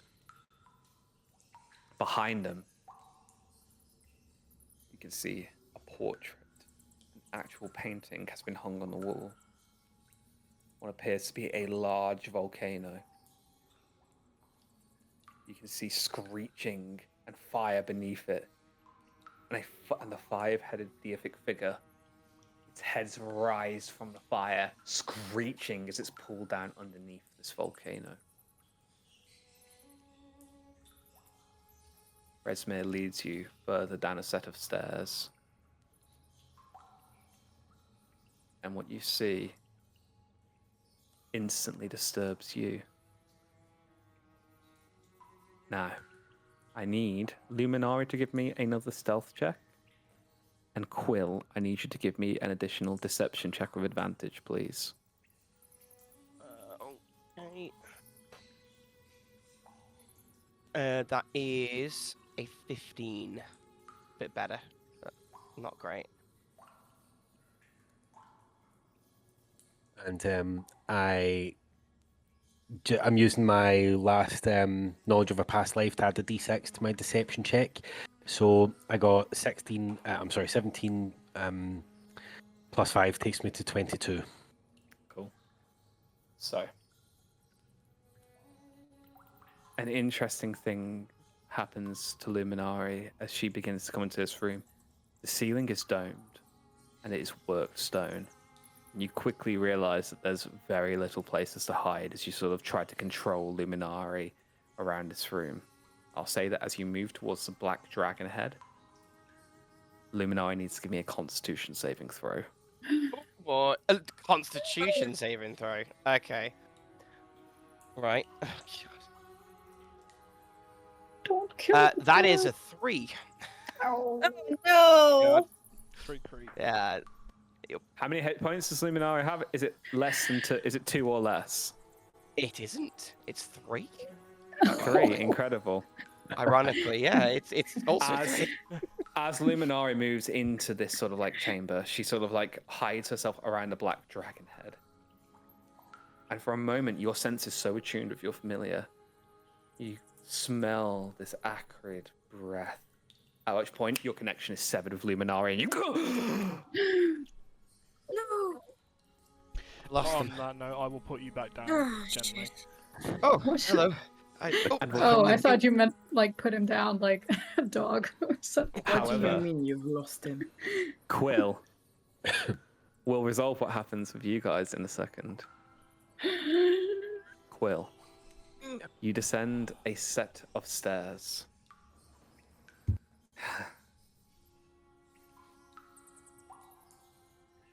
And as you descend the stairs, you find an immense, wide open chamber. You can see that you're currently on a higher portion of the room.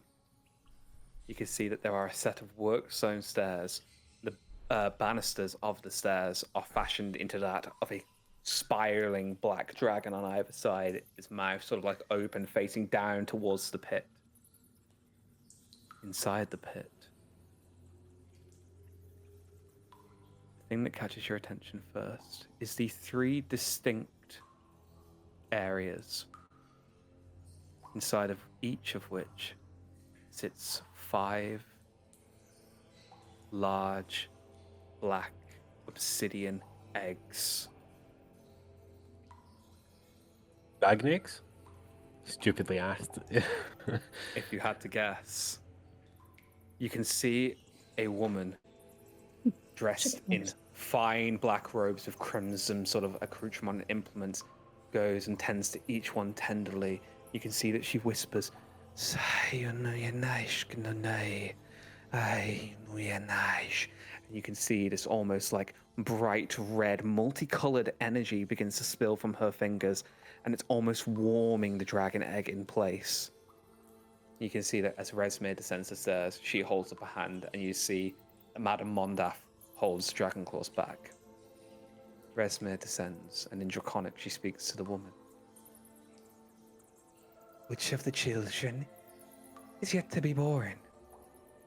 You see the woman smiles, and you can now see this obsidian black hair tied into a tight, perfect bun, almost greased in place. You can see these intense eyebrows and these bright crimson eyes and a wry smile with these sort of like painted lips.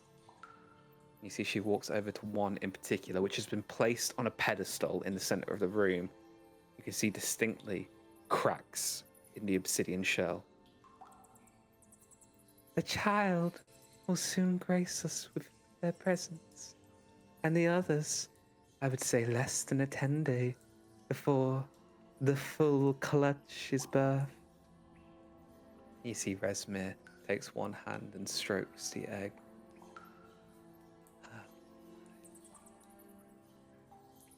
You are the first, and I shall name you Acheron, the Obsidian Plague.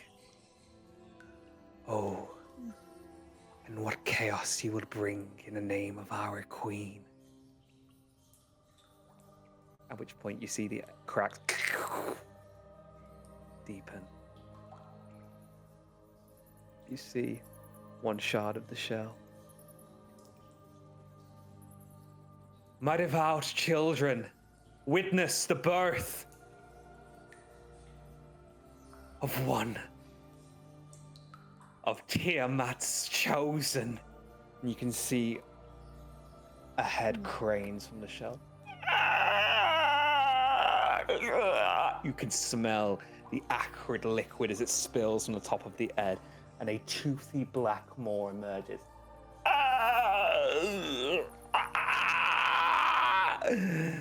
You see that Resmir cradles the baby's head. The baby is about 6 foot. Yep. My child, born from the blood of the queen herself.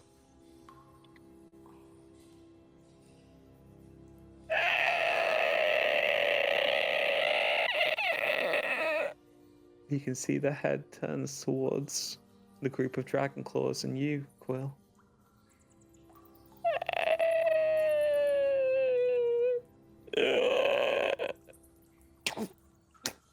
You can see that cracking from the egg, you see 2 large obsidian wings.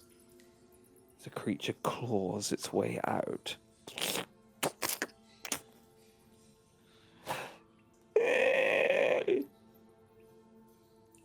Oh, my child, you're hungry. You see that Resmir smiles and turns towards the Dragonclaws. Which of you will give yourselves to the firstborn of the obsidian clutch? You can see that all the Dragonclaws, their heads begin to turn in place. No volunteers. Well then.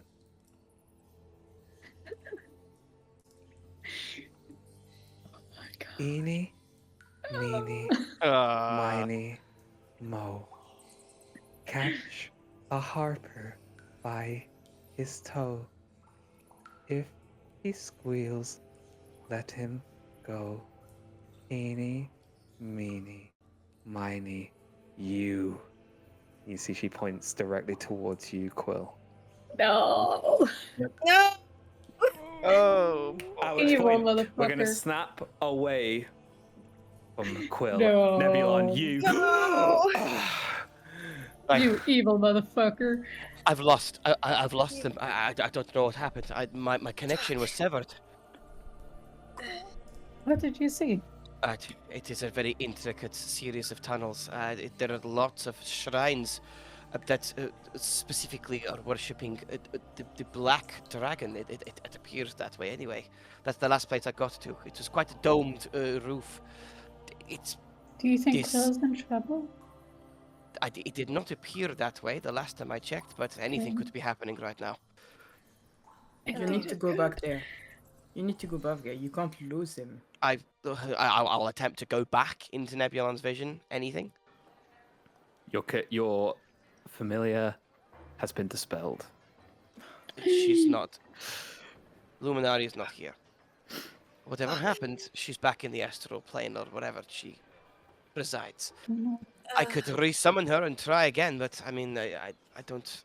How long does that take? It's for me. I figured out a way to do it pretty quickly. Should not be too strenuous, but it's a risk. I mean, if they've already you'd have found to her go back. once, Yeah. I say that we have to act quickly. Whatever we need to find, we need to rescue the prisoners at all cost. That is what Quill is. Quill is finding out all the information for us. I trust him, but we need to do our part as well. Agreed? Yes. Agreed. Thing is, how do we get out without, Right. you know, being Right. swarmed by people? Well, Vilka, you had an idea for a distraction, no? I think it's time that we go guns blazing and get that distraction out. We're allowed to be here I know, for now. but Are there any other members of the leadership still within the camp? that's a good question. I guess we will find out.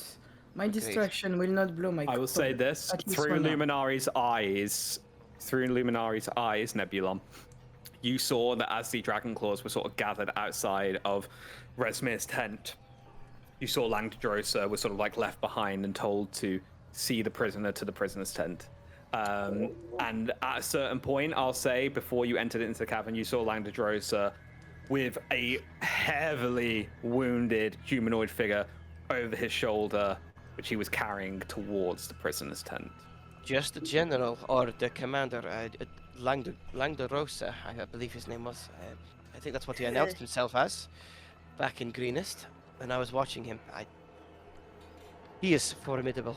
We need to be careful of him. I agree. Whatever you decide, I cannot stay here while Quill is risking his life. I need and I want to act. Can we Make me pretend do that as you will.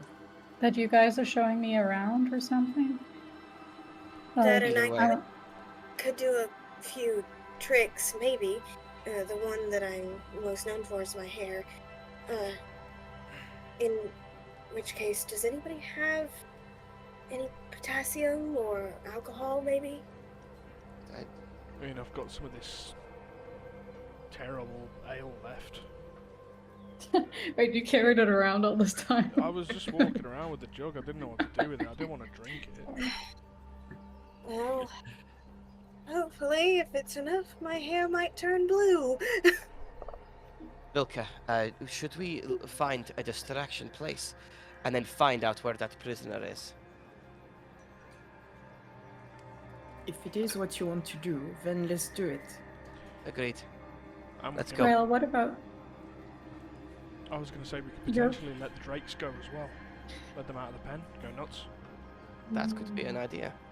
Yeah, that can work too. Chaos They have it to is be then. starving. Right. Chaos it is. Anything you want to do, I could pick a fight with anyone. Make a show of myself. Distract them. You'd win as well. Agreed. Make a game And of then it. I do not intend to win. I intend to make us win as much time as we can. Right. Okay. Well, they know me as the torturer. So if I go over to that, tent, they'll probably know. They'll know who I am at least. So I might be able to wheedle my way in there if Langdadrosa decides to disappear, and then I might be able to get our friends out. Okay, so we'll have Vilka create a fighting distraction. We'll try and get the Drakes free as well. Collect the prisoners, get them as far out of dodge as possible, and then find out if we can get Quill out of there as well. Okay. I think that's our best bet. Alright. Right. Who wants to release the Drakes? I can Double go. distraction. Agreed. I like this chaos. It's nice. All right. And you're Let alright. chaos reign. Let chaos reign, I agree. Let's be Yes. as tyrannical as they are. Yes. Oh. Alright, let's make a move Okay. then. So Vilka would just go outside and try to see if he can find the guy that was guarding the Drake pen when he first arrived. Cool. Roll a perception check for me. Okay, let's see. 17. Cool. As you're sort of like surveying the general vicinity, you can see that seemingly the shift has changed at some point or another. You can see that by the looks of it, there's a gentleman sitting on the fire, sort of just to the west of the sort of stagnant pool of water at the southernmost edge of the encampment. I will just point it out on the map. You can see that the mask is sort of off. He's sort of like around the fire. You can see the sort of like big pointed ears of his elven heritage and the sort of like scraggly, almost like blondie, gingery type hair that's sort of like dancing, very neatly parted on his forehead. You can see that he's sort of like just staring into the fire, drinking heavily from the goblet. Okay, Vilka would approach him and just ever so slightly pass next to him and just try to knock off his arm as he's drinking. Try to provoke him. I'll say that, like, as you do, you sort of the drink sort of like spills. What the? You see, he stands up, almost like nose to nose with you at this point. Oh yeah, got a fucking problem. Me? No, ain't got any problem. You see, he looks down at the tankard of ale, which is now half empty. You spilled my drink. Are you sure not a little bit too clumsy and spilled it yourself? Oh, I'm sure. Look at this. It's empty. You can hear the sloshing of the ale inside of it.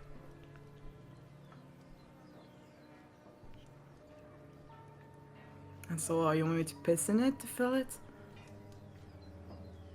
You see, he sort of like takes a tankard, pours it on your head.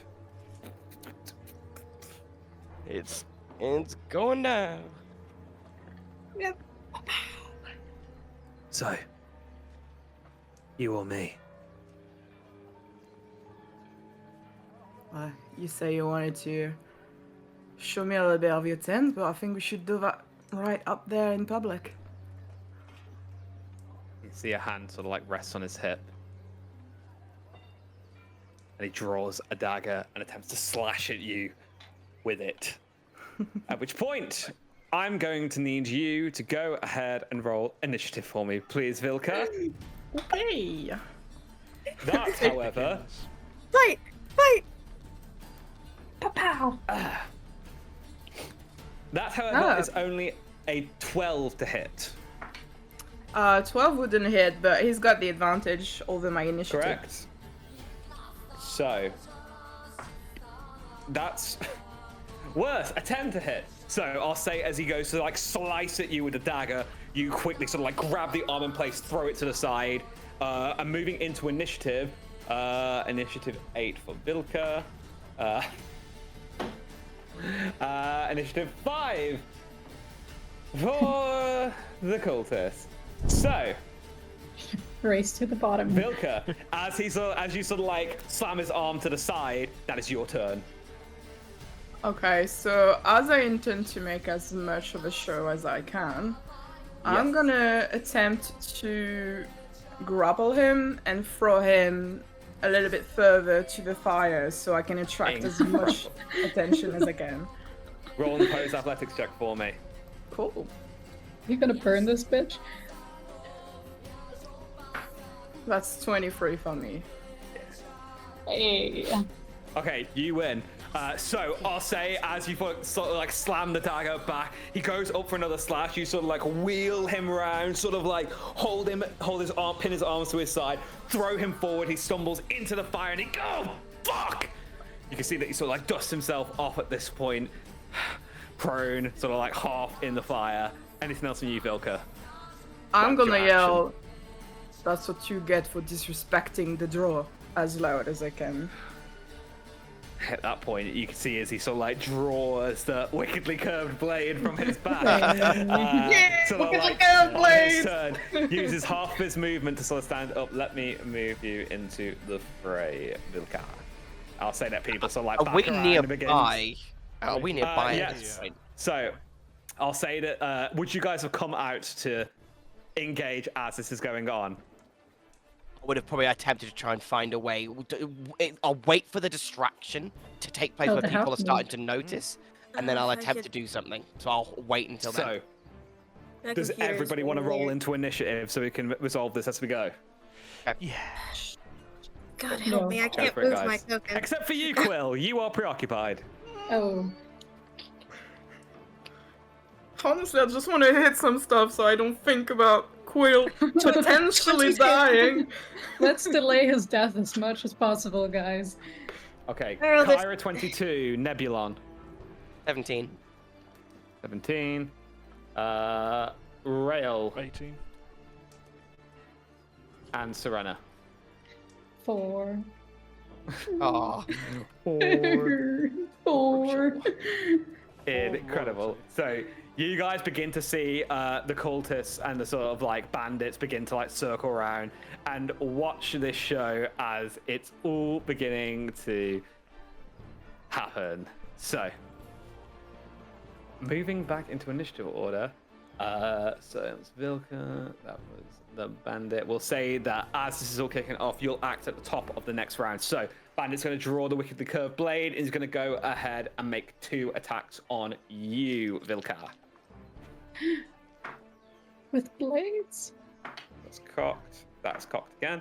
Okay, that is a 11 and a 19 to hit. 19 does hit. Okay, cool. That's 9 points of slashing damage as he sort of like takes the blade, swings it upwards. I'll say that you sort of like parry it to the side, brings it down in a wicked arc, and it sort of like slashes into the side of your neck a little bit. Everything's so wicked. It is. It is. At the end of his turn, top of the round, first at Kyra, that is you. Okay, shoot, I don't know what I want to do. There's not many You can hold people. your action. You can hold your action until Nebulon or Rail have gone to sort of like follow their lead if you want. Okay, I'll do that. Cool. I'll say that you sort of like exit out of 10 with Nebulon, Rail, and Serena, and you hold your action. Rail, that's you. Okay, and the Drake pen is over here. Are these 2 guards still here, or is one of those the one that decided? No, 2 guards are still there. You caught them as they were switching shifts. Okay. I can try to open that. If you wanna Alright, go well, for your Yeah, for prisoner. that as well. come over to the guards here and just going to shout at them, "Oi! You're not going to go and sort this out?" It's not our responsibility to deal with the whims of mercenaries. In that case, I'm going to go more back over to here. I'm going to go to Vilka. And I'm just going to say, go on, give him a clobber from me, and I'm going to use my commanding strike to give Vilka another attack. Incredible. So as you sort of like shout over, Vilka, your arm sort of acts instinctively. Go ahead and make an attack for me. Cool. Beautiful.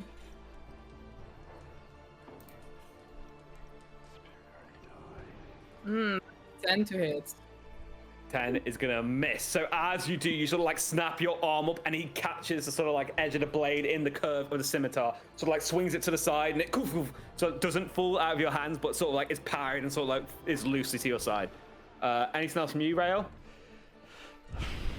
What I'm gonna do is just taking a look at the pen, because I haven't actually been in there before. What is it? Is it a gate? Is it what's actually? Yeah. So it is a simple sort of like wooden fence. There's like 3 tiers of logs. Comes up probably about chest height on an average humanoid, maybe sort of like 4 or 5 feet tall, and there's sort of like a large, almost like pig pen gate sort of in place. Right. So that was 20 feet. I probably have a little bit more movement. Which So you probably got 5 feet left. Yeah, I'm just going to get as close to the thing as possible. So I'm just going to shift up there. I'm just going to go and prepare to head towards the gate. Incredible. Nebulon, that's you. Okay, so first things first, I'm going to move 5, 10, 15. Are you right with me moving diagonal like that? Yeah, you should go for it. Cool. 20, 25. At which point, I'm sort of like peering round the corner. Do you want the 2 guards there? Are they currently preoccupied with observing the fight now that Rail's directed attention to it? They are watching it. You can see that their eyes are sort of focused on it. They're not like actively interested, but they're kind of watching it just out of like entertainment. Perfect. Their attention is on that though, yes. Amazing. Can I see how the gate is? Well, how does it function? Is it just like a latch? It's a simple latch. Yeah, it's a simple latch. Okay. At which point I'm sort of gonna say, okay. Just remember back to how did it go again? I'll sort of remember back to a bit of my childhood, or at least what my parents would have mentioned, and I'll sort of close my eyes and I will imagine. It's almost like I'm not reaching for my amulet anymore. I'm sort of like imagining. It's nighttime currently, correct? Or is it? Correct. Yeah. Yeah. It is. I'll look to the sky, and weirdly enough, I'll sort of try and scoop out a small bit of starlight. And you'll see my hand is now covered with this glistening starlight, and I will twist it round, and just over by the mechanism, I'll cast Mage Hand and hope it works, because I've never tried it before. So I'll sort of, come on. And as you do, I'll say that your hand sort of like casts out, and almost like a starlit shadow apparates in place, almost like propelled by your casting of it forward. Sort of like appears in place. Sort of appears in place next to the latch. It works, and you watch as the hand sort of like flicks the latch up, and the gate. I'm like, oh my god, it works! And I'll gesture to see if I could actually. Does the hand follow my exact hand movement? Yeah, it does. And I'll say, as you sort of like flick it upwards, the fingers sort of like flick the latch, and it. At which point, then, weirdly enough, what I'll do is I'll sort of like, I'll then use the. How much movement does a mage hand have exactly? Is it 20 feet? How does that work? I'm trying to think. Good mechanically question. speaking, I don't actually know. I know. I believe. How much movement does a mage hand have? So 30 feet. Move the hand up to 30 feet each time you use it. Perfect. So at which point I'll sort of like look over at one of the drakes, and I will simply, as I've unlatched the gate, I'll go over to the drake, and I will just slap it across the head and then separate it immediately. Come on. Yeah. At least that's actually worked. Easy enough. And as you sort of like slap into the drake's head. Anything else from you, Nebulon? That is, well, yeah, I'll move 5 more feet back this way. At which point, as with my bonus action, what I'm gonna do is, no, that's it. I'm done. I'm good. Yep. Incredible. Kyra, would you like to take your turn? Okay. And she'll kind of just look to see if anybody is kind of looking, like, not Doesn't at them, appear to be, no. but enough to, okay. And if she still has her hood up, she will take the hood down, and then, well, time to see if this works. and then just drink the ale that Rael gave her. See if it changes anything. Rail's ale. Yep. You should open Rail that Rail. brewery. Cool. As it sort of goes down, it is sour to the taste. It is unpleasant in every feasible way. It's warm. Probably not a big ale drinker anyway, Kyra, I would imagine. But it is not. It is not good. It is very, very much unpleasant. Rael, was there anything special about the ale? Not that I'm aware of. It was just alcohol. Cool. Yeah, cool. Just to see it, as you and see- then she'll like study her hair for a minute, see if it'll change color. And the hair does begin to sort of like glow slightly brighter. Roll D100 for me real quick, please, Kyra. Yes. Oh boy. D100. Let me. I have one in like. Okay, let's see. Roll. 89. Okay. See how this goes. And as you sort of like take the sip, a few embers of your hair start to. And it's almost like a voice on the wind.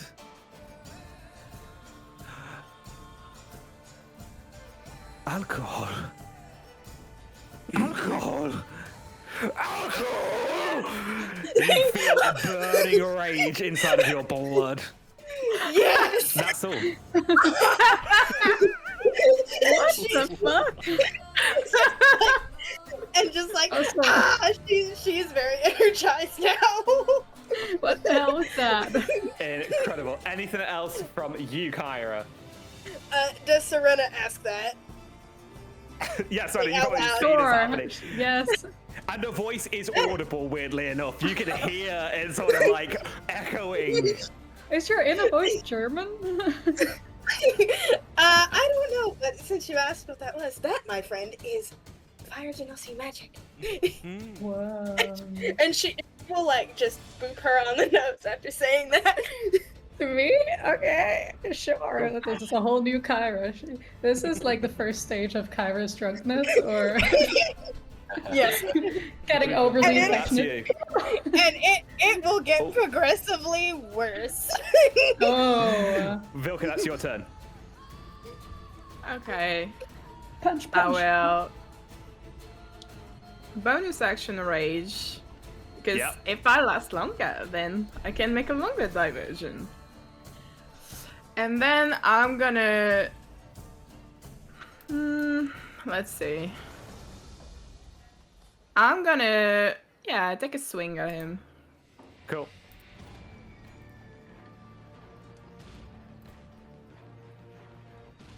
Oh, it's a 6. Incredible. Oh, boy. And as you sort of like go in to take the swing, he still sort of has the sword caught in the curve of the blade. You go to swing it down and it kind of like spirals up and swings through the almost like curved metal of the blade and sort of goes wide. I'm Anything else too from you, worried Vilka? about Quill. That's all. Rigidly curved. And your eyes glance over towards the cave in concern. At that point, you watch as the cultist sort of like looks towards you. I fucking knew that you were all talk. At that point, he is going to go ahead and attempt to shove you. So roll me an opposed athletics check, please.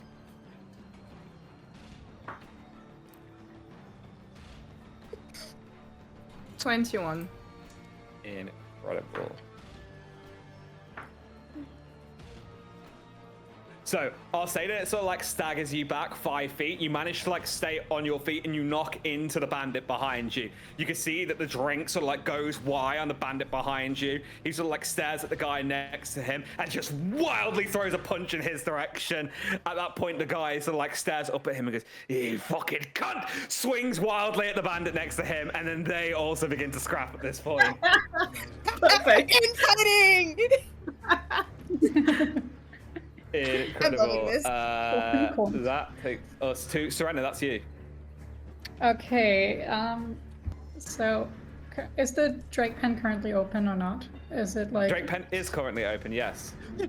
Can I'll run over in front of these guards if I can. I know I was placed like awkwardly behind that weird carriage thing, but can I make it roughly here? Just Yeah, I can like- shout to them basically. I'll be like, what's going on? I was like, you're supposed to take good care of me here, and there is like a bunch of shit going on. Show me where Langdrosa is. I need to speak to him now. I'm a valued guest. Can I? You see that one of them sort of like takes a step forward at this point and goes, "Listen to me. You were granted the grace to stay here because of your heritage. Your family are important. And obviously, we have offered you comfortable and safe passage through our camp. However, that does not mean that you get to freely access our leader." And at that point, you can hear the gate swing from behind him, knocks one of the veterans off his feet, sort of towards the right, and one of the drakes sort of like pounds through in place. Which, anything else from you, Serena, as this is happening? Well, I mean, I see a drake, coming out, right? So can I command? Right. Well, I don't know if that was my action already to speak, because that was quite a... No, speaking to free action. Okay, well, then I'll tell the can I command the drake to, grab him, the cultist. What is the save? 14 wisdom. Cool. Gets a +0 to this, so it's a straight roll. That's a 9, so fails. And as you sort of like issue the words, just go ahead and grab me a quick wisdom saving throw, please, Serena. No, I knew there was something coming, you evil bastard. Fuck. Come on, roll a little. Okay, 20, but not natural. Cool. And as the words speak, you watch as the drake's eyes for a brief second sort of like blink, at which point it pounces on the veteran, which we will come to on his turn. Anything else on you, Serena? No. Well, as a bonus action, wait, can I do that? Can I still do a bonus action, or have I used everything? I'll see. Yeah, you can use a bonus action. Okay, I just feel like I spoke quite a lot, but can I sanctuary on myself? You can't cast 2-level spells in one turn. Oh, well, okay, then never mind. I will not do anything. Hey. Cool. So, top of the round, Kyra's initiative was delayed to 16. So, Rael, that's you at 18. Awesome. What happened to this fella right here? Did he get knocked prone? Knocked prone, correct. Are these guys currently looking at us?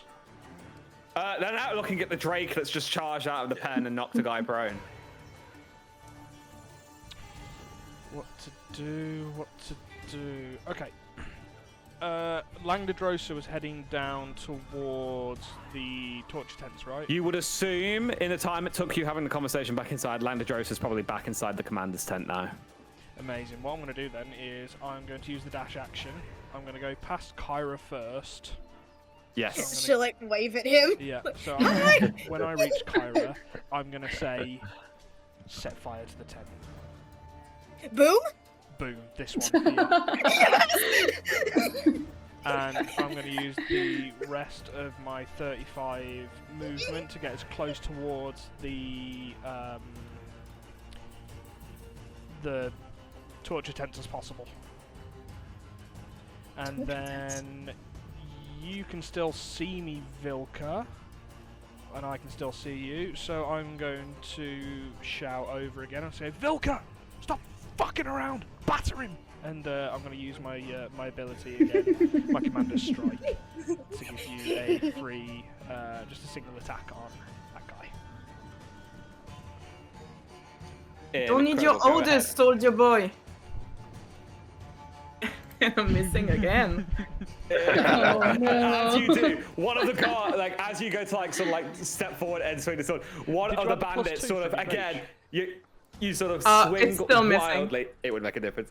As you sort of swing wildly, your arm sort of slightly knocks one of the bandits towards your left-hand side, who then turns and just sort of drop kicks the guy next to him, and then they also begin scrapping as the entire thing begins to devolve into an all-out drunken brawl. Incredible. Next up, Nebulon, that is you. Okay, so currently, what can I see all the drakes doing from my point of view? So the one that you sort of smacked on the back of the head has charged through the gate. The other drakes, 2 of them are asleep. One of them seemingly is looking over curiously at what's going on. Okay, I did specify this. I'm gonna hold my hand. I did say I immediately dispelled the mage hand. It's a cantrip, so I could do it the same again. I guess I'll sort of Appreciate the honesty. Now, yeah, at that point, I'll sort of look around and I'll say, right, and I'll sort of look to the ones who are asleep. Which of the 2 are asleep? The 2, so this one over here and this one over here. Okay, so what I'll do, I'll say, okay, come on. Please tell me this wasn't just a one-time thing. I'll scoop into the starlight again and I'll cast it again. I'll straight over to the one that's asleep over here. I'll draw a little line over here. You will have to move into position because I believe Mage Hand is 30 feet. 30 feet of range, yeah. Hang on, how far is that? Oh, yes, I will. How about this one? Is this guy This guy's awake, but he's just curiously looking at what his companion has just done. Interesting. Okay, so what I'll do then, I'll use my movements, and I'll move about... Let's select me here. Right. I'll go 5. Harsh, feel free to drop off when you need to. I'll go 5, 10, 15, 20. I'll sort of, as I walk forward, am I in range here? Alright, I'll throw my mage hand around. Yeah, at that point, I can't really ping it here. Around just at the end of my 30 feet there. Cool. I'll pop the mage hand here. And then move it 30 foot forwards. 5 feet forward. Well, what I'll do is I'll slap you can move it away. Just into position. Yeah. Yeah. I'll summon it. So it's like, as I sort of stand there, I'll sort of like hope it materializes by it. And as it sort of does, I'll then once again have the, I'll sort of like, what do I'll just jam my finger into its nose and try and wake it up. Cool. As it's done. Yeah, go on. As you do, let me just roll a perception check, see if it does in fact wake it up. Cool. Sort of like pulls up. Yeah. What I'll do then is at that point I'll move, as it's in the moment of waking up, I'll move the mage hand away and I'll move it to about that guard who's prone. At which point I'll have the hand go into his hand and dissipate. So it looks like he did it. Easy enough. Perfect. Yes. I mean, they aren't that Easy. smart, let's be honest. At which point I will then use the rest of my movement. 5, and then that's it. That's me. Then I'll go back to where I was before, Cool. and I'll hunker down. Easy enough. We done. Kyra, that's you. Aw. Oh, okay. So, which I probably should have asked earlier, but in Kyra being kind of belligerent, which tent exactly? Any tent that you see fit in this sense, Kyra. My first thought is this one, the one that's in front of me. Yeah. I mean, you know it's So- empty, because we just exited it, so... Yeah, so she's gonna like get next to Nebulon, and then she's gonna go ahead and use produce flame on it and just touch it. I love I that rolled this it. is- I rolled a 21. And the old rotted canvas immediately catches as you sort of like produce a flame under it, and you see the fire begins to grow. And she's happy about it. Like, and she just goes. Roll me another D100, please, Kyra. Oh my god. Oh my god. Is it bad that I'm having too much fun with this? No, well, I mean, I'm reevaluating your character as a person at this very moment. 62. Cool. 62. And the fire begins to catch it and begins to grow in place. Anything else from you, Kyra? I think that's she'll just like back away from it, kind of look at it, and then just look at Nebulon with a big smile on her face, like, I did good. Cool. Obviously, you like Fucking pyromania. Cool. That's Drake's turn. Pyromania. Drake is going to go ahead and attempt to grapple the veteran who is standing here. And then 2 seconds. And knocks him prone and begins to sort of like lash into him. We're going to go ahead and make an attack. That's going to be damage. And you watch as he sort of like pins him to the ground. The jaw comes down and sort of takes a bite into the shoulder as the veteran's going, fuck! Incredible. Sucks to be you. Oh. Next up in initiative order, the other Drake's going to go ahead and charge. 5, 10, 15, 20, 25, 30. And he's going to go ahead and take a bite attack on the veteran. Beautiful. Oh, I love this. Might want to get out of dodge there. Incredible, and starts to bite into him, at which point the veteran sort of like draws the sword in place. Next up in initiative order is Vilka, that's you. Okay. So we've broke out into a nice general fight then. Is my good rude friend still... Oh, he's still staring you down. There's about 5 feet between you. Okay. I will attack him again. Incredible, go ahead. That's a 22 with my longsword. That's gonna hit. Go ahead and roll damage. So that's 6 plus 2. 8 points of slashing damage, and as you sort of like slash into him, you sort of like carve into the side of his shoulder as he takes the blade, looks towards you, bloodthirsty. Anything else from you, Vilka? Yeah, bonus action. I will attack him. Yep. Oh, wait, is my thingy not equipped again? Oh no, here it is. Cool. Okay.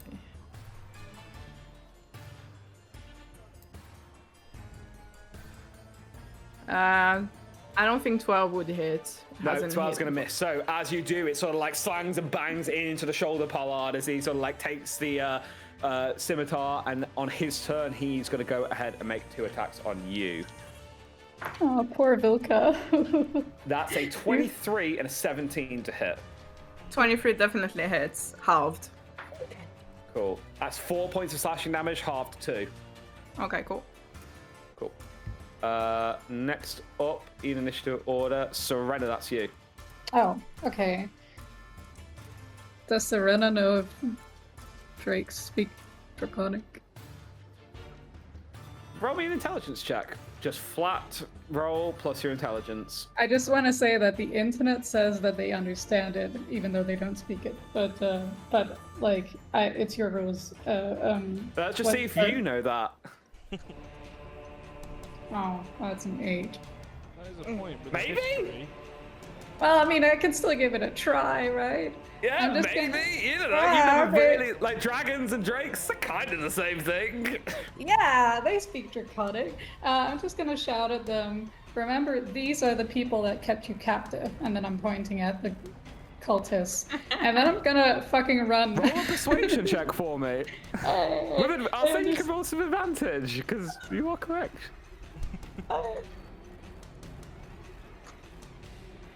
Oh, 14, and not an actual one. They continue to seemingly attack the veterans. Hey, I made nothing happen. But yeah, I'm just gonna get a dash in the same direction as Rail, and she's very conscious of the fact that the magic just now felt kind of odd, so she's probably gonna not do as much of that for a hot minute. Incredible. You can just about catch up to Rail if you want to do the full 60 feet. Yes, I will. Cool. What's the plan? Get as many cultists down here as possible, and then we've got to think of a way to get Quill out. Okay, we have like 20 feet to figure that out, so let's put our thinking caps on. Good idea. Incredible. Next up, it's top of the round. So the 3 veterans are going to duck inside of the tent. And Rail, that's you. Alright, Rail is going to dash another 60 feet down. But I just caught up to you. I know, I'm sorry, I'm just a bit faster. But he's gonna. Well, actually, I'll do that next turn. But for now, I want to be sneaky to try and avoid the attention of these guys over here. Okay, if you're dashing, stealth is out of the equation because you're running and you're also wearing heavy armor. So you gotta choose here. Now that you've made it to this particular part of the camp, you can either be quick or you can be stealthy. But that's your action. Anything for a bonus action? Nah, that'll be everything. Cool. Next up, Nebulon, that's you. Right, cool. Can I see exactly what's occurring here with Rail and those guards over there? Yeah. Perfect. So what I'm gonna do is I'm gonna move 5. I'll say to kind of like see it. At which point I'll think, okay. And I will use my bonus action to astral step 30 feet. Incredible. And Kyra, you watch as in a wisp of starlight, Nebulon disappears. I'll go to Everyone's just running away. At which point I will then, I'll look at Rail and I'll look at the 3 guards there, and I'll sort of mutter a little incantation. Also, Cade, just for sake of brevity here, I have not chosen a constellation yet, and I don't want to effectively metagame this, so you can either choose Istis, Celestian, or Valdorn. I'll let you pick, because I don't want to... Roll D6, 1 and 2, 3 and 4, 5 and 6. So, Istis 1 and 2, Valdorn 3 and 4, Celestian 3. Okay. Alright, so it is Valdorn. Beautiful. That's exactly what I needed. Oh my god. Right, okay. I'm like, oh god, I hope this works. And I'm going to do 5, 10, 15, 20, 25, which is the rest of my movement there. Now. At which still point have your action. I know. Let's hope this works. Okay, so what I'm going to do, let me just check the range on this. Not that I'd know this, but I'm going to try anyway. So I'm going to sort of look to the sky, look to the stars, and I'll sort of close my eyes and I'll think of Valdorn, the god of sleep and dreams, at which point I'll sort of like draw out what looks like some bits from the night sky, and I'll sort of hold in my hand what looks like pitch black charcoal dust that's twinkling, and I'm going to sort of throw it and cast sleep over to the 3 guards over this direction. Oh, it's quite far actually. But then again, it's 20 foot sphere, so should have a range. What is the range on it? Let me double check. It's a sleep spell, isn't it? It is sleep spell. It's a 20-foot sphere. However, sleep. It's 90 feet. You have 90 feet range on sleep. So yeah, you can definitely hit all of them. Go ahead and roll hit points for me. I will, yes, because it is Valdorn. Any roll of a 2 or below is a 3 on the D8. Oh, sorry. I meant to measure. So that becomes a 3. So that's 3. That's add 6 is 9. Add 8 is 17. Yeah. Add 8 again. That's 25. 25. 8 again. No. 33. 33 hit points. Oh my god, insane. Right, 33 hit points. I'm gonna do this here. I won't know if they'll pass out or not, I'm assuming. So what I will do... I'm not fucking with you when I tell you that the guards, and I can show you, I don't know if you guys can 11? see the hit points. They have 11 hit points each. Right. So I'll just say Valdorn, please, and I'll sort of throw this black sort of arc of starlight as it sort of strikes, and it creates this weird like dust around all three of their heads, and they'll just drop to the floor. Incredible. And all of them, you just hear the of 3 bodies hitting the deck immediately. That is me done. Incredible. Okay, next up in initiative order is Kyra. That's you. Okay, so she's, still At the beginning of energetic. your turn, if you could please roll me another D100. Okay. Alright. I love the fact that I get to roll these so often now. Whee! What is going on over here? 25. Incredible. And as the flames continue to grow on the tent, you watch as sort of embers begin to flicker in strange ways. And you begin to see a face appear within the flames itself. You can see the sort of like heavy, almost like bronze, copper red chiseled cheekbones and fiery red mane of your mother. You see the 2 green eyes stare at you and say, Kyra! Ashley Hardstone! Alcohol! You're drinking alcohol and not ceremonial wine or any kind of expensive liquor! What are you doing?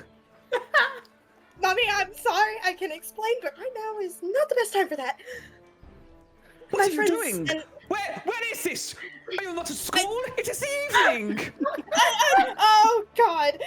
Okay, for the love of Kossuth. All right. Kyla Ashley Hardstone, what are you doing? Mommy, I will explain later. Right now, my friends and I are desperately in need of help. Please don't be mad. I'm really sorry. Please don't ground me. Please don't take away my ability for like a servant later. I'm so sorry. I will explain later. Just please, please, please, please, please, please, please, please, help. And her hair is like just everywhere.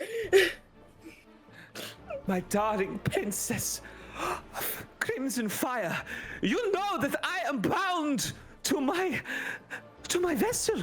I cannot come to you in physical form when I am bound to a master. At which point, in the background, you begin to hear the sound of ancient Jinn from the deep. Hear my call. Come to me and answer my prayer. Shit, work is calling. Kaya,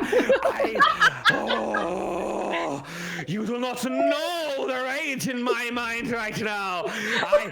Come to me, Jinn of the. And you see that she's pulled back into the fire. It's your mom. She's just like, fuck.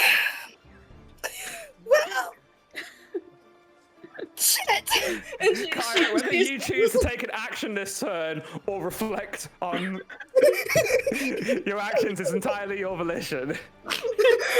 She will obviously make her way over to Serena to make sure, she's okay and to keep an eye on Rail. But as she's doing that, her mind is like, it's just, fuck. Like, she is mentally just screaming, fuck.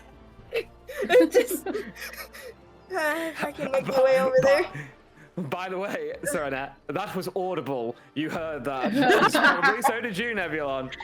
Serena's just running like this, like, what the fuck? What the fuck? I have a lot to explain. she's just like, she like looks at Serena. Are you okay? Is everything okay? What is... I'll explain that later, not now! Okay. Right now. What is happening? I'm still thinking about that thing, but now is not I'm the just time. following Rail, honestly. We can talk about that later. Check on Vilka, please.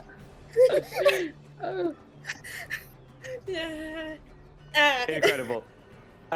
Those who are watching begin to see the other drakes now curiously crawling their way out of the pen and seeing what their companions are up to, and they're going to roll into initiative.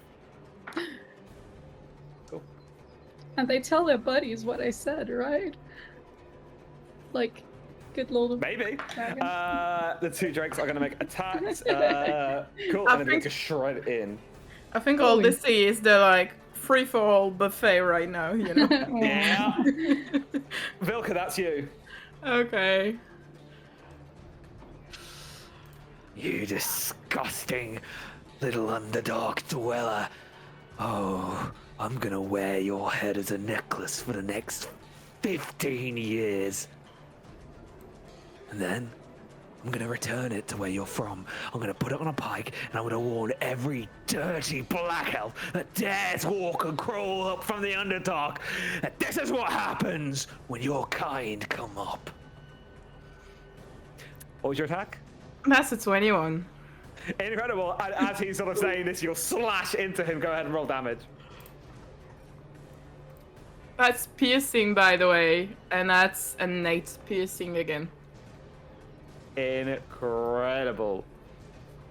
And as you jam the sword into him, it sort of like goes into the wound that you previously gave, and you can see that the blood begins to drip down the arm. Anything else from you, Vilka? Second attack? Yep. Yeah, go for it.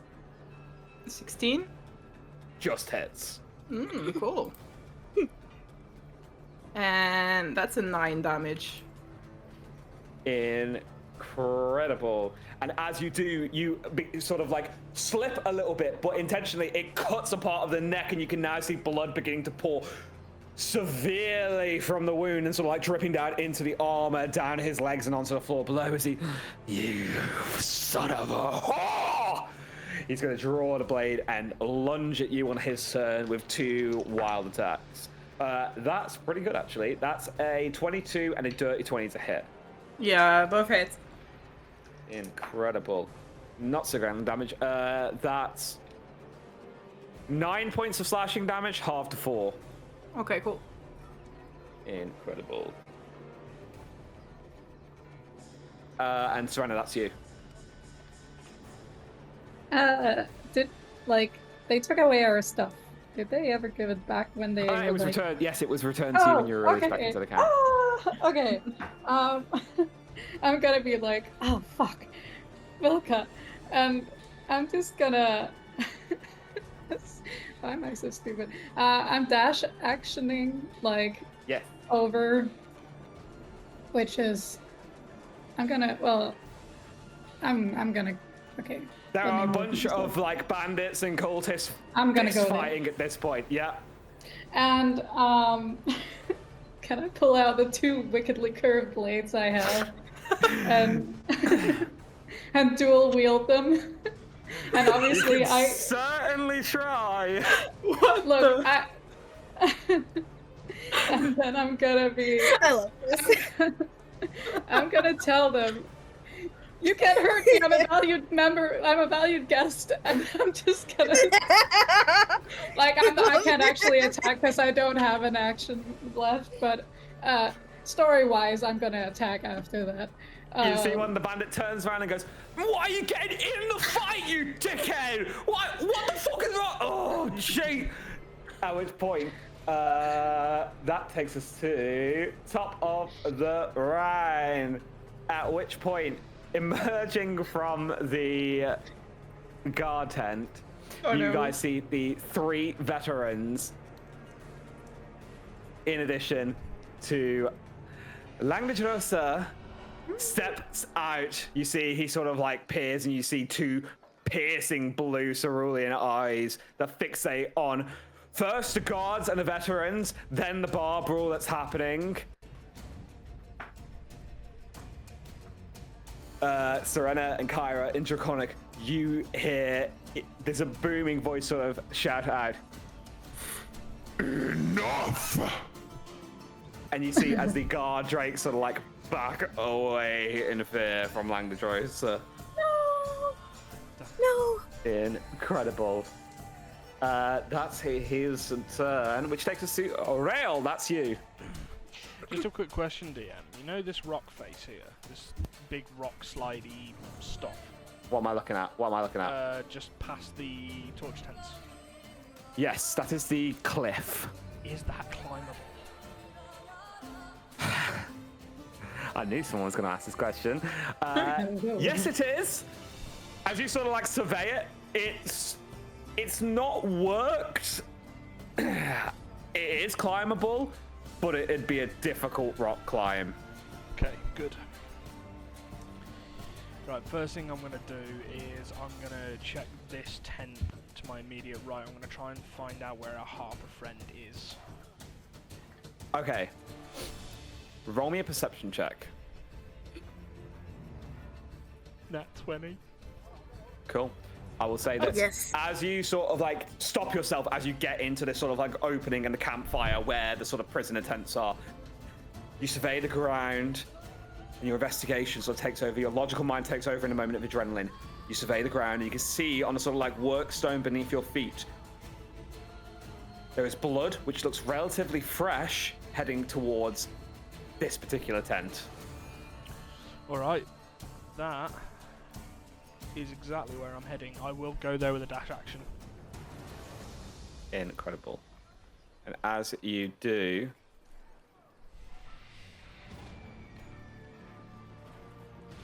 give me 1 second. You charge in, and you can see that sort of like bound on the floor of the tent to the stake in the middle of the tent, a half-elven man, heavily wounded. You can see the 2 legs are bandaged together, and the feet and hands are twisted in unnatural ways, and he's just unconscious, raspy breathing on the ground. Okay. I use my action to dash, so that will be all from me this turn. Incredible. Next up in initiative order, Nebulon, this is you. Okay, I can see, obviously those 3 are definitely unconscious from what I could tell after the sleep spell. Yes, they are. Right, perfect. In that case, I'll just check to see Rail. I'm assuming I would have seen him just go into one of the tents. Yes. Okay. In that case, what I'm going to do, I'm going to move 5, 10, 15, 20, 25. I will say this. I will assume that at some point Rails probably pointed out which tent Renar is being held in, so you would know which one it is.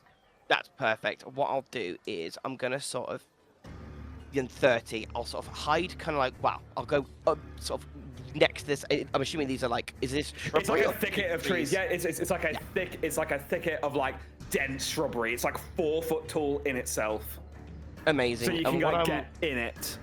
Perfect. What I'm going to do, I'm going to hold my action on the condition that I can see someone who's not those 3 individuals unconscious, who appears to maybe potentially cause issue, and I am going to, I'm going to hold my action to see. I'm going to sort of look to the sky, grab hold of some of that dark starlight, and I'm going to get ready to cast sleep, and I'm going to hold the spell. It may get lost, but I'm going to check around, see if anyone arrives. Cool. No problem. Next up, Kyra, that's you. Okay, so seeing that she watches as Serena goes over here, and then watches as, like, Rail and stuff go over here, she weighs her options, and then she'll just, like, go follow Nebulon and them, and I'm going to use my dash action to do so. Incredible. And I'll say that now filled with adrenaline, Kyra, you sort of like rush over. Every time you see a fire in the middle of any sort of pits, your like heart sinks a little bit in your chest. She's sad. Next up in initiative order, the Drake sort of like back away. You see that Langdrosa sort of like gives them the evils for a second, then the Drakes are gonna like slowly back away into the pen, their heads low and their haunches low. Vilka, that's you. Okay, so let's see if I can finish this guy and You can now see that Out all of around you, it. the entire horde of bandits and cultists have just began drunkenly scrapping. You can smell the alcohol in the air. This group has been drinking for some time, and they just needed any excuse to be forced into violence. Most of them don't even appear to have beef with each other. It's kind of like they're just beating the shit out of each other for fun at this point. And saw someone else doing it, so fuck it, they're gonna do it too. Incredible. What was that to hit? that's 18. Yep, that's gonna do it. Go ahead and roll damage.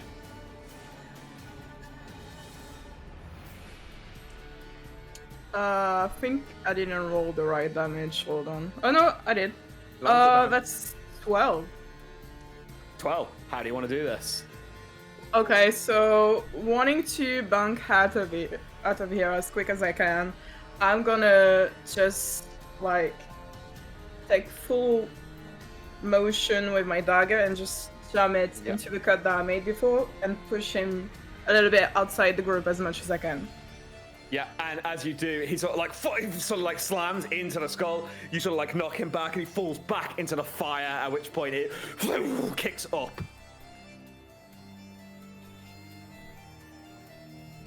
Anything else from you, Vilka? I'm guessing I see Serena now that got into the fray as well. You heard her screaming about her wickedly curved blades and charging it into the fray. Okay, let me measure up.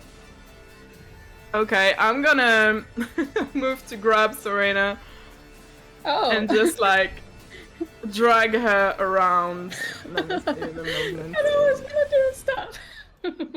Okay. Cool. You can probably from there 5, 10, 15. Serena would be half movement, so you'd be down to. You could probably get just behind like this sort of, like, tent with Serena. Just get outside of the view as much as possible for now. Do you attempt to resist in any way, Serena? No, I'm gonna get yoinked in. Yeah, yanked to the side. Incredible. Stop putting myself in danger for nothing. Can I just? Oh, I'm stupid. Never mind. Next up in initiative order, it is your turn, Serena. Yeah. I mean, I can't just like I have my 2 wickedly curved blades out. I can't just like hook the 2 dudes like on the way. Roll me a dexterity check. Oh, I definitely thought you were gonna say no to that. I did not expect that. Oh no, that's a 3. So I'll say this: as you sort of like expend the 2 wickedly curved blades, one of them sort of like catches on the shoulder amulet, and it sort of like comes out of your hand, almost fish hooking him in the shoulder. Oh fuck! Punches the other guy as hard as he can. Oh, well, that's pretty neat. But did I lose a wickedly curved blade? You lost one of your wickedly curved blades. No! This is the most emotional I've been all night. Oh my god. Does Vilka look rough? It's starting to. A little bit. Yeah, it's got a few cuts for sure. Okay, I'm just gonna say, Bahamut, please help me, like, just cast a spell, like, and then if I could do Cure Wounds on Vilka as I'm being yoinked.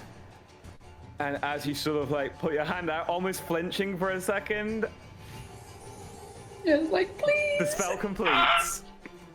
It does? Yes. I don't have to do some shit? Nope. That means it's gonna happen when you least think of it. Oh. Oh no! No! It was so. It was so Shocking. traumatizing. Oh no, we She's lost him! Oh no! By the way, everyone Roll as Cure I'm Wounds. So 9 points of healing towards you, Vilka. Cool. And we'll pick up Serena's turn when she's back. Top of the round. That takes us to Rail. That's you. I'm gonna say that probably everyone around me can hear this, but I'm literally just gonna yell, "God damn it, where's our healer? I thought she was right behind me." And I go to state, what current state is our friend in? He's been battered and bruised, obviously. Is he on death's door? He's unconscious. Would you like to use your action to make a medicine check? Yes, I would. Cool. Make a medicine check. 2 in a row, baby. Okay. Nice. 2 nat 20s. Yep, that's another nat 20. Yeah!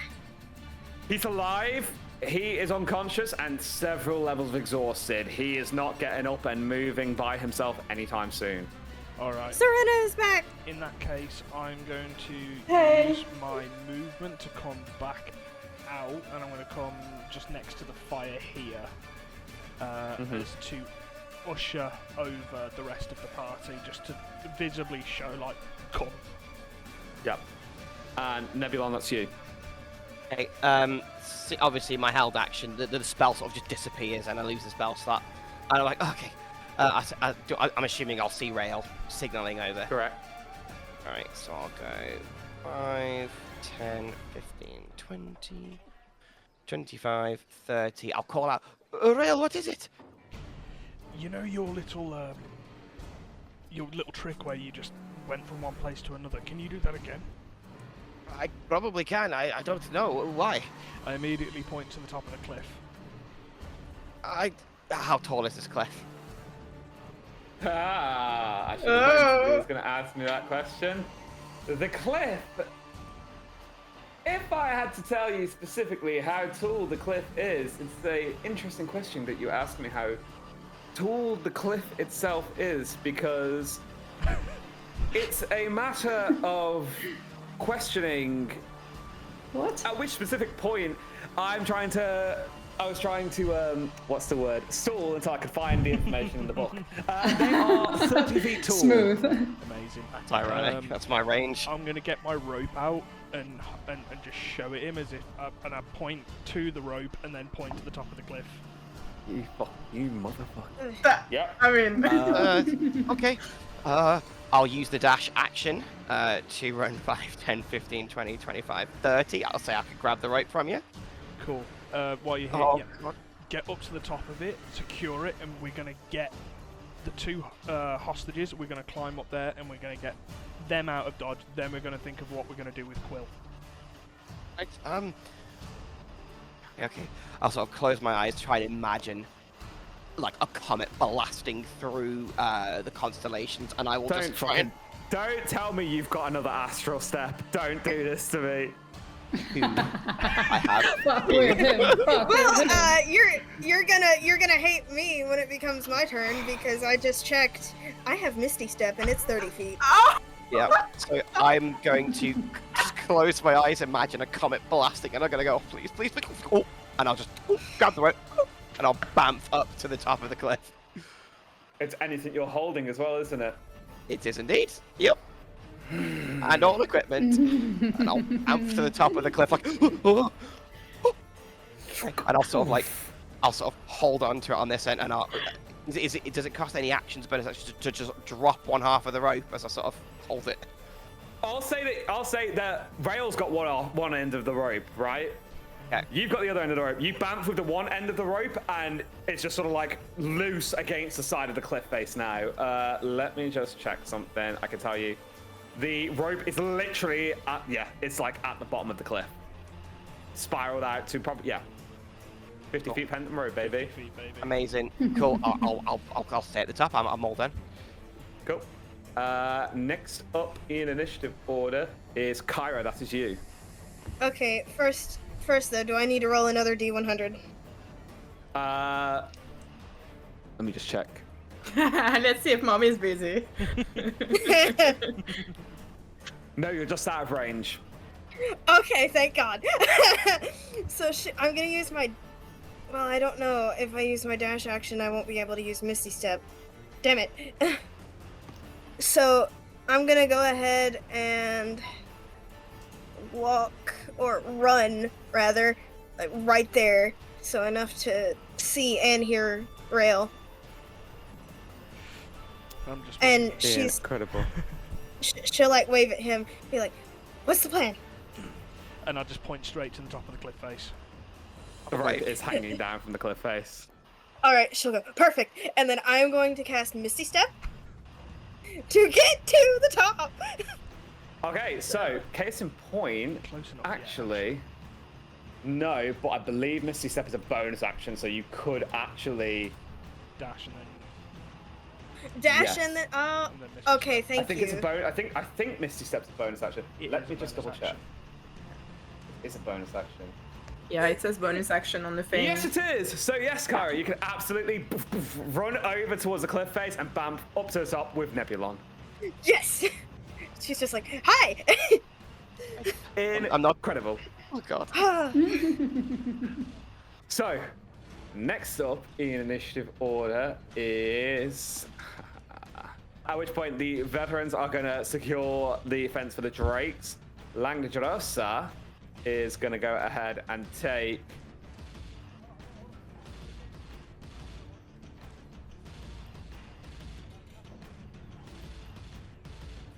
...80 feet dash. 80 Such feet, long man! legs.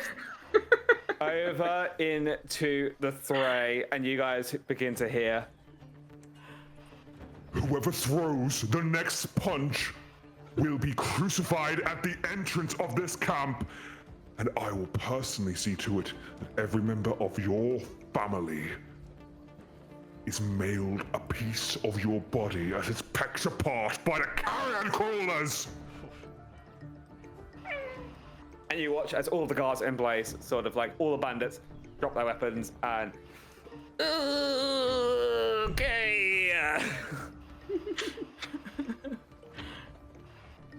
Incredible. Next up, Vilka, that's you. Okay, has he glanced over to us, or is he busy with the group? If you and Serena would like to avoid detection, I'm going to give you both the chance to roll a stealth check for me. I'm not very good at What's those. your stealth situation? Oh, well, I rolled already. Should I? I'm not. We can stick with your roll. Roll me I rolled a stealth check. 13. I'm like, if I fail my stealth check, this is gonna make things worse. It's just Oh a no, smidge. that's Yeah, fine. but they're pretty That's a battle 24, that's decent. fine. Oh, you're good. Can you cover my clankiness, like, with your Let me super... just check something very quickly. He's probably super perceptive, isn't he? Yeah, probably. He probably can smell us with his dragon can nostrils. Mellow Does not appear to notice you. Okay. Magic. Mm-hmm. Which I was will. pathetic, but better you're than playing- average. You're playing right next to me, so I don't need to drag you over. I go right after you, so we can both. I run. will get into the bushes. Oh, hold on, no, I'm stealthing. No, I'm gonna stealthily move a little bit more outside. I think I can move. Yeah, you can make it like to like here, just on the edge of the bushes. Mm-hmm. Yeah. And I will bonus action extend my rage. Cool. And Serena, how about you? Same thing? Okay, so my computer is completely frozen. Like, I know that the camera is working, but I can do nothing. So can you That's move me fine. just next to Vilka? I'm gonna do the I same certainly thing. can. Incredible. Okay. Top of the round. Rail. Can I that just, is you. oh. Oh, no, go ahead. What was you going to say, Serena? Oh, well, I don't know if that took an action because we're stealthy. Yeah, so you guys are stealthing, so it's Okay. that's your action. Cool. I see. Never mind. So, Rail, that's you. Cool. Did I see Vilka and Serena heading over? Roll perception. No, they are out of your. There's a tent in the way, so Yeah, no. I thought as much. Okay. In that case, what I'm gonna do.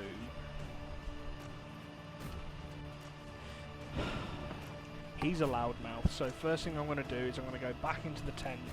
I'm going to pick up, well, I'm going to cut all of the bindings off of my friend, and I'm going to throw him over my shoulder. Incredible. Okay, And I'm back. my goal is to then head with him to the rope and attach him to it. So that's 30 feet. Are you using your action to get over to the rope? Yes, Are you dashing, yeah? Cool. I'll dash, yeah.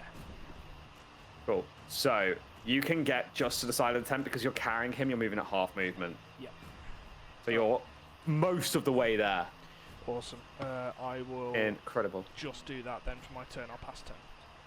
Incredible. And next up in initiative order is Nebulon, that's you. Okay, so I'm going to look to the rope that I'm kind of currently holding, and I'll sort of look over to you, Kyra. I was like, do you have anything that can stick this into the actual rock because I'm not very strong at holding. Let me look, and she'll just like rummage through her bag real quick, and actually let me look, see if she actually does have anything. I have a small knife, my spell book, a little bag of sand, parchment, and ink, and another book. Just a little bag of sand. I'm not sure that's going to help. I'll have a You quick just hear rummage through Rail mine. shout up, just attach it to some of the crag. What? I'll take a little look, scan for anything that I can wrap the rope around. Roll a perception check. That's right, will. Can I look too? Yes, I'll say that we're gonna transition out of combat now. I'll say that the two of you are sort of working together to find something to tie the rope together. So both of you make it. 12 from you. 12, yeah. 17. There's a couple of rocks. There's one in particular that appears pointy. It might work. Right. Okay. Listen, this is Let what me- we're going to do. In fact, no, go ahead. What are you going to say? I was gonna say, let me go ahead and try to stab it into, and she'll like point to the rock in question that they're probably Yeah, both you could looking probably at. like tie it around and then tie like a dead knot, so you've got like a strong sort of like support system. Okay. All right. If you tie it, I'm not very good at these. But what I suggest that we do is we'll also hold the rope, just in case the rock gives way. Maximize our chances. If I can, DM, like if I tie it into like a loose knot, is it possible that I could singe it in place? Kinda? Yeah, absolutely. I'll say that's probably easy enough for you to kind of like melt the rope together so it's a little bit more sturdy. I will reflect that on the DC. Made Okay. of polyester. Okay. Cool. I've got a hold of it. Right. Do I need to roll or anything? No. If you Okay. make it warm enough, you can vitrify the rock. Just say. She I don't doesn't. hold the fire She's burns not. that hot. You can make Fulgur. Not yet. Lava. Are we effectively out of? We're moving out of combat now. The only two people currently still in initiative are Serena, Vilka, and Rail. So Right, cool. the So two of in that you case- are out of active combat now. So Okay, cool, that's fine. Serena and Vilka, I'm assuming that you're using your turn to get into the same sort of area as Rail. Yep. And I still You can can't just move, kind of so... make it into the entrance. Yes. Yep. So I'll say that you two sort of like make your way, and Rail, you see them sort of like round the corner. Okay, I try to get Vilka's attention and then point to the tent with Renar in it as well. You know, it's Cool. And as you guys make your way over, is there anything else from you guys in terms of bonus action? Can I bonus action prone myself so I'm not as noticeable, but I can't stealth? Easy enough. Easy enough. And I'll say this. You guys can't see this happening, but from the other side, you hear what sounds like a few sort of like murmurings of the bandits, and then you hear an almighty lightning strike. Specifically focus back towards where the brawl was happening. And then you hear, Insolent fools! incredible. Rail, that's you. Alright. I am going to hold on and I am going to do my best to climb off this rope. Okay, so I'm using the You are rope climbing. as a support, so I'm mainly climbing, but I'm using this rope as a support. correct. And you are also carrying Leosin with you, essentially. I Okay, doubt cool. I can dash up a rope, but if I could, I No. would. It's 30 feet. So you use 15 feet of your movement to get to the rope and to tie him down, I'll say. That was you probably... Yeah, so what I need you to do is make me an athletics check. An athletics check, okay. That is athletics. 16 plus 7 is 23. Yes. Incredible. I'll say that Good you sort job. of like get onto the rope. You sort of still have Leosin over your shoulder. I'll say you tie the bottom of the rope to him, so if he does fall, he's still like attached to the rope, doesn't just plummet to his death. And you sort of get like 5 feet up. That's as far as you can get. Okay, no problem. On that, Cool. Can I take a look around? As I'm 5 feet off the ground, can I currently see over the trees Langdadrosa at all? Past the tents, no. You'd have to get a little bit higher. No worries. If I can't see him, he probably can't see me, so I'm safe for now. I'll pass the turn. Incredible. Vilka and Serena, that is your guys' turn. I can't see anything right now, but if we're still You're right going... next to me at the entrance of like the trio of tents. Yeah, my computer is just like still doing stuff. But All good. are we still heading to the cliff? Yeah, I mean, Okay, I'll just keep following. I would say refresh the page, but I don't think you. Well, I just can. restarted my Discord, but it's taking a while to load up Roll20 for It's some all reason. good. I will just fill you in. I'll assume that you're mostly following Vilka's lead here. I'm just gonna Vilka, follow along, yeah. Are you going in or Renar?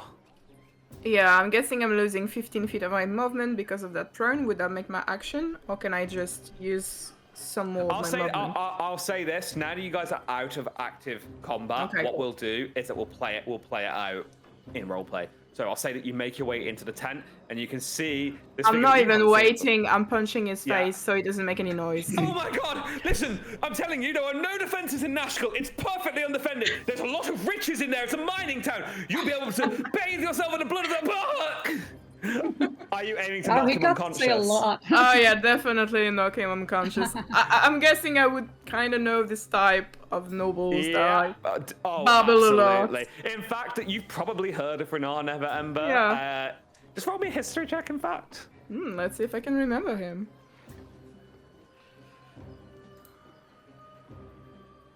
That would only be a 9.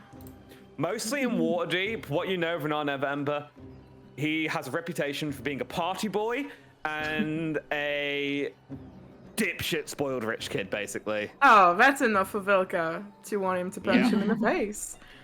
Incredible. And I'll I say mean, that he's a Vilka light doesn't lamp need him. anything to punch people Goes in the unconscious face. fairly easily, and I'm assuming you're going to cut him loose. Yeah, definitely. I'll do it with my wickedly curved blade, please. If I you can need to assist, use then I it. can put him on my shoulders and then we buck out of Absolutely. here. So I'll say, moving forward now, you guys all make your way to the rope.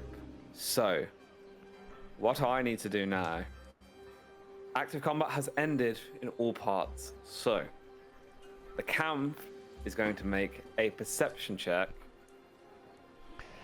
And we're going to see if anyone notices the people scaling the cliff face. Please no, please no. Kyra, put your stealth bonnet on. She already has it up. She already has it up. Okay. You already know. Okay. Rail, make me an athletics check, please. I'm afraid. 21. I'll do it. It takes a while. It is not pretty, and you fear that one or two people may have noticed you, but you eventually hoist yourself and Leosin up over the cliff face and throw the rope back down for Vilka and Renar and Serena. Now, Vilka, as you've chosen to knock Renar unconscious, you are going to be carrying him, as I'm assuming that Yeah. Serena is not doing so. So make me that athletics check, please. I'll I would cheerlead. ask You can do Sorana it. to go first. In Okay, any cool. cases. Whilst I'm up the top, can I give the help action by pulling the rope? You most certainly can. I was gonna say I'm not proficient, so I wouldn't have even bothered. My strength Nope. is so low. So is mine. Mine's 7 minus 2. Yeah. Same. So We're just like, You're the weakest fuckers ever. Like, we're weak children. We're babies. Hey, you secured the rope. That was the important part. oh, 17. Yay. 17 will do it. It's Yay. not an easy climb for you, Serena. You're not really used to this level of, like, this kind of physical activity, but eventually you hoist yourself But up over the top I of do the cliff. yoga every morning. Yes, but you don't do rock climbing. They're basically And- the same. Vilka and Renar, so go ahead and make me the athletics check, and I'll say that you are Being held so much, you can just go ahead and roll this with advantage. I would have advantage because I'm guessing I'm still raging, so... Yes, correct. You're so angry from punching this branch. Yeah, definitely. It was an attack roll.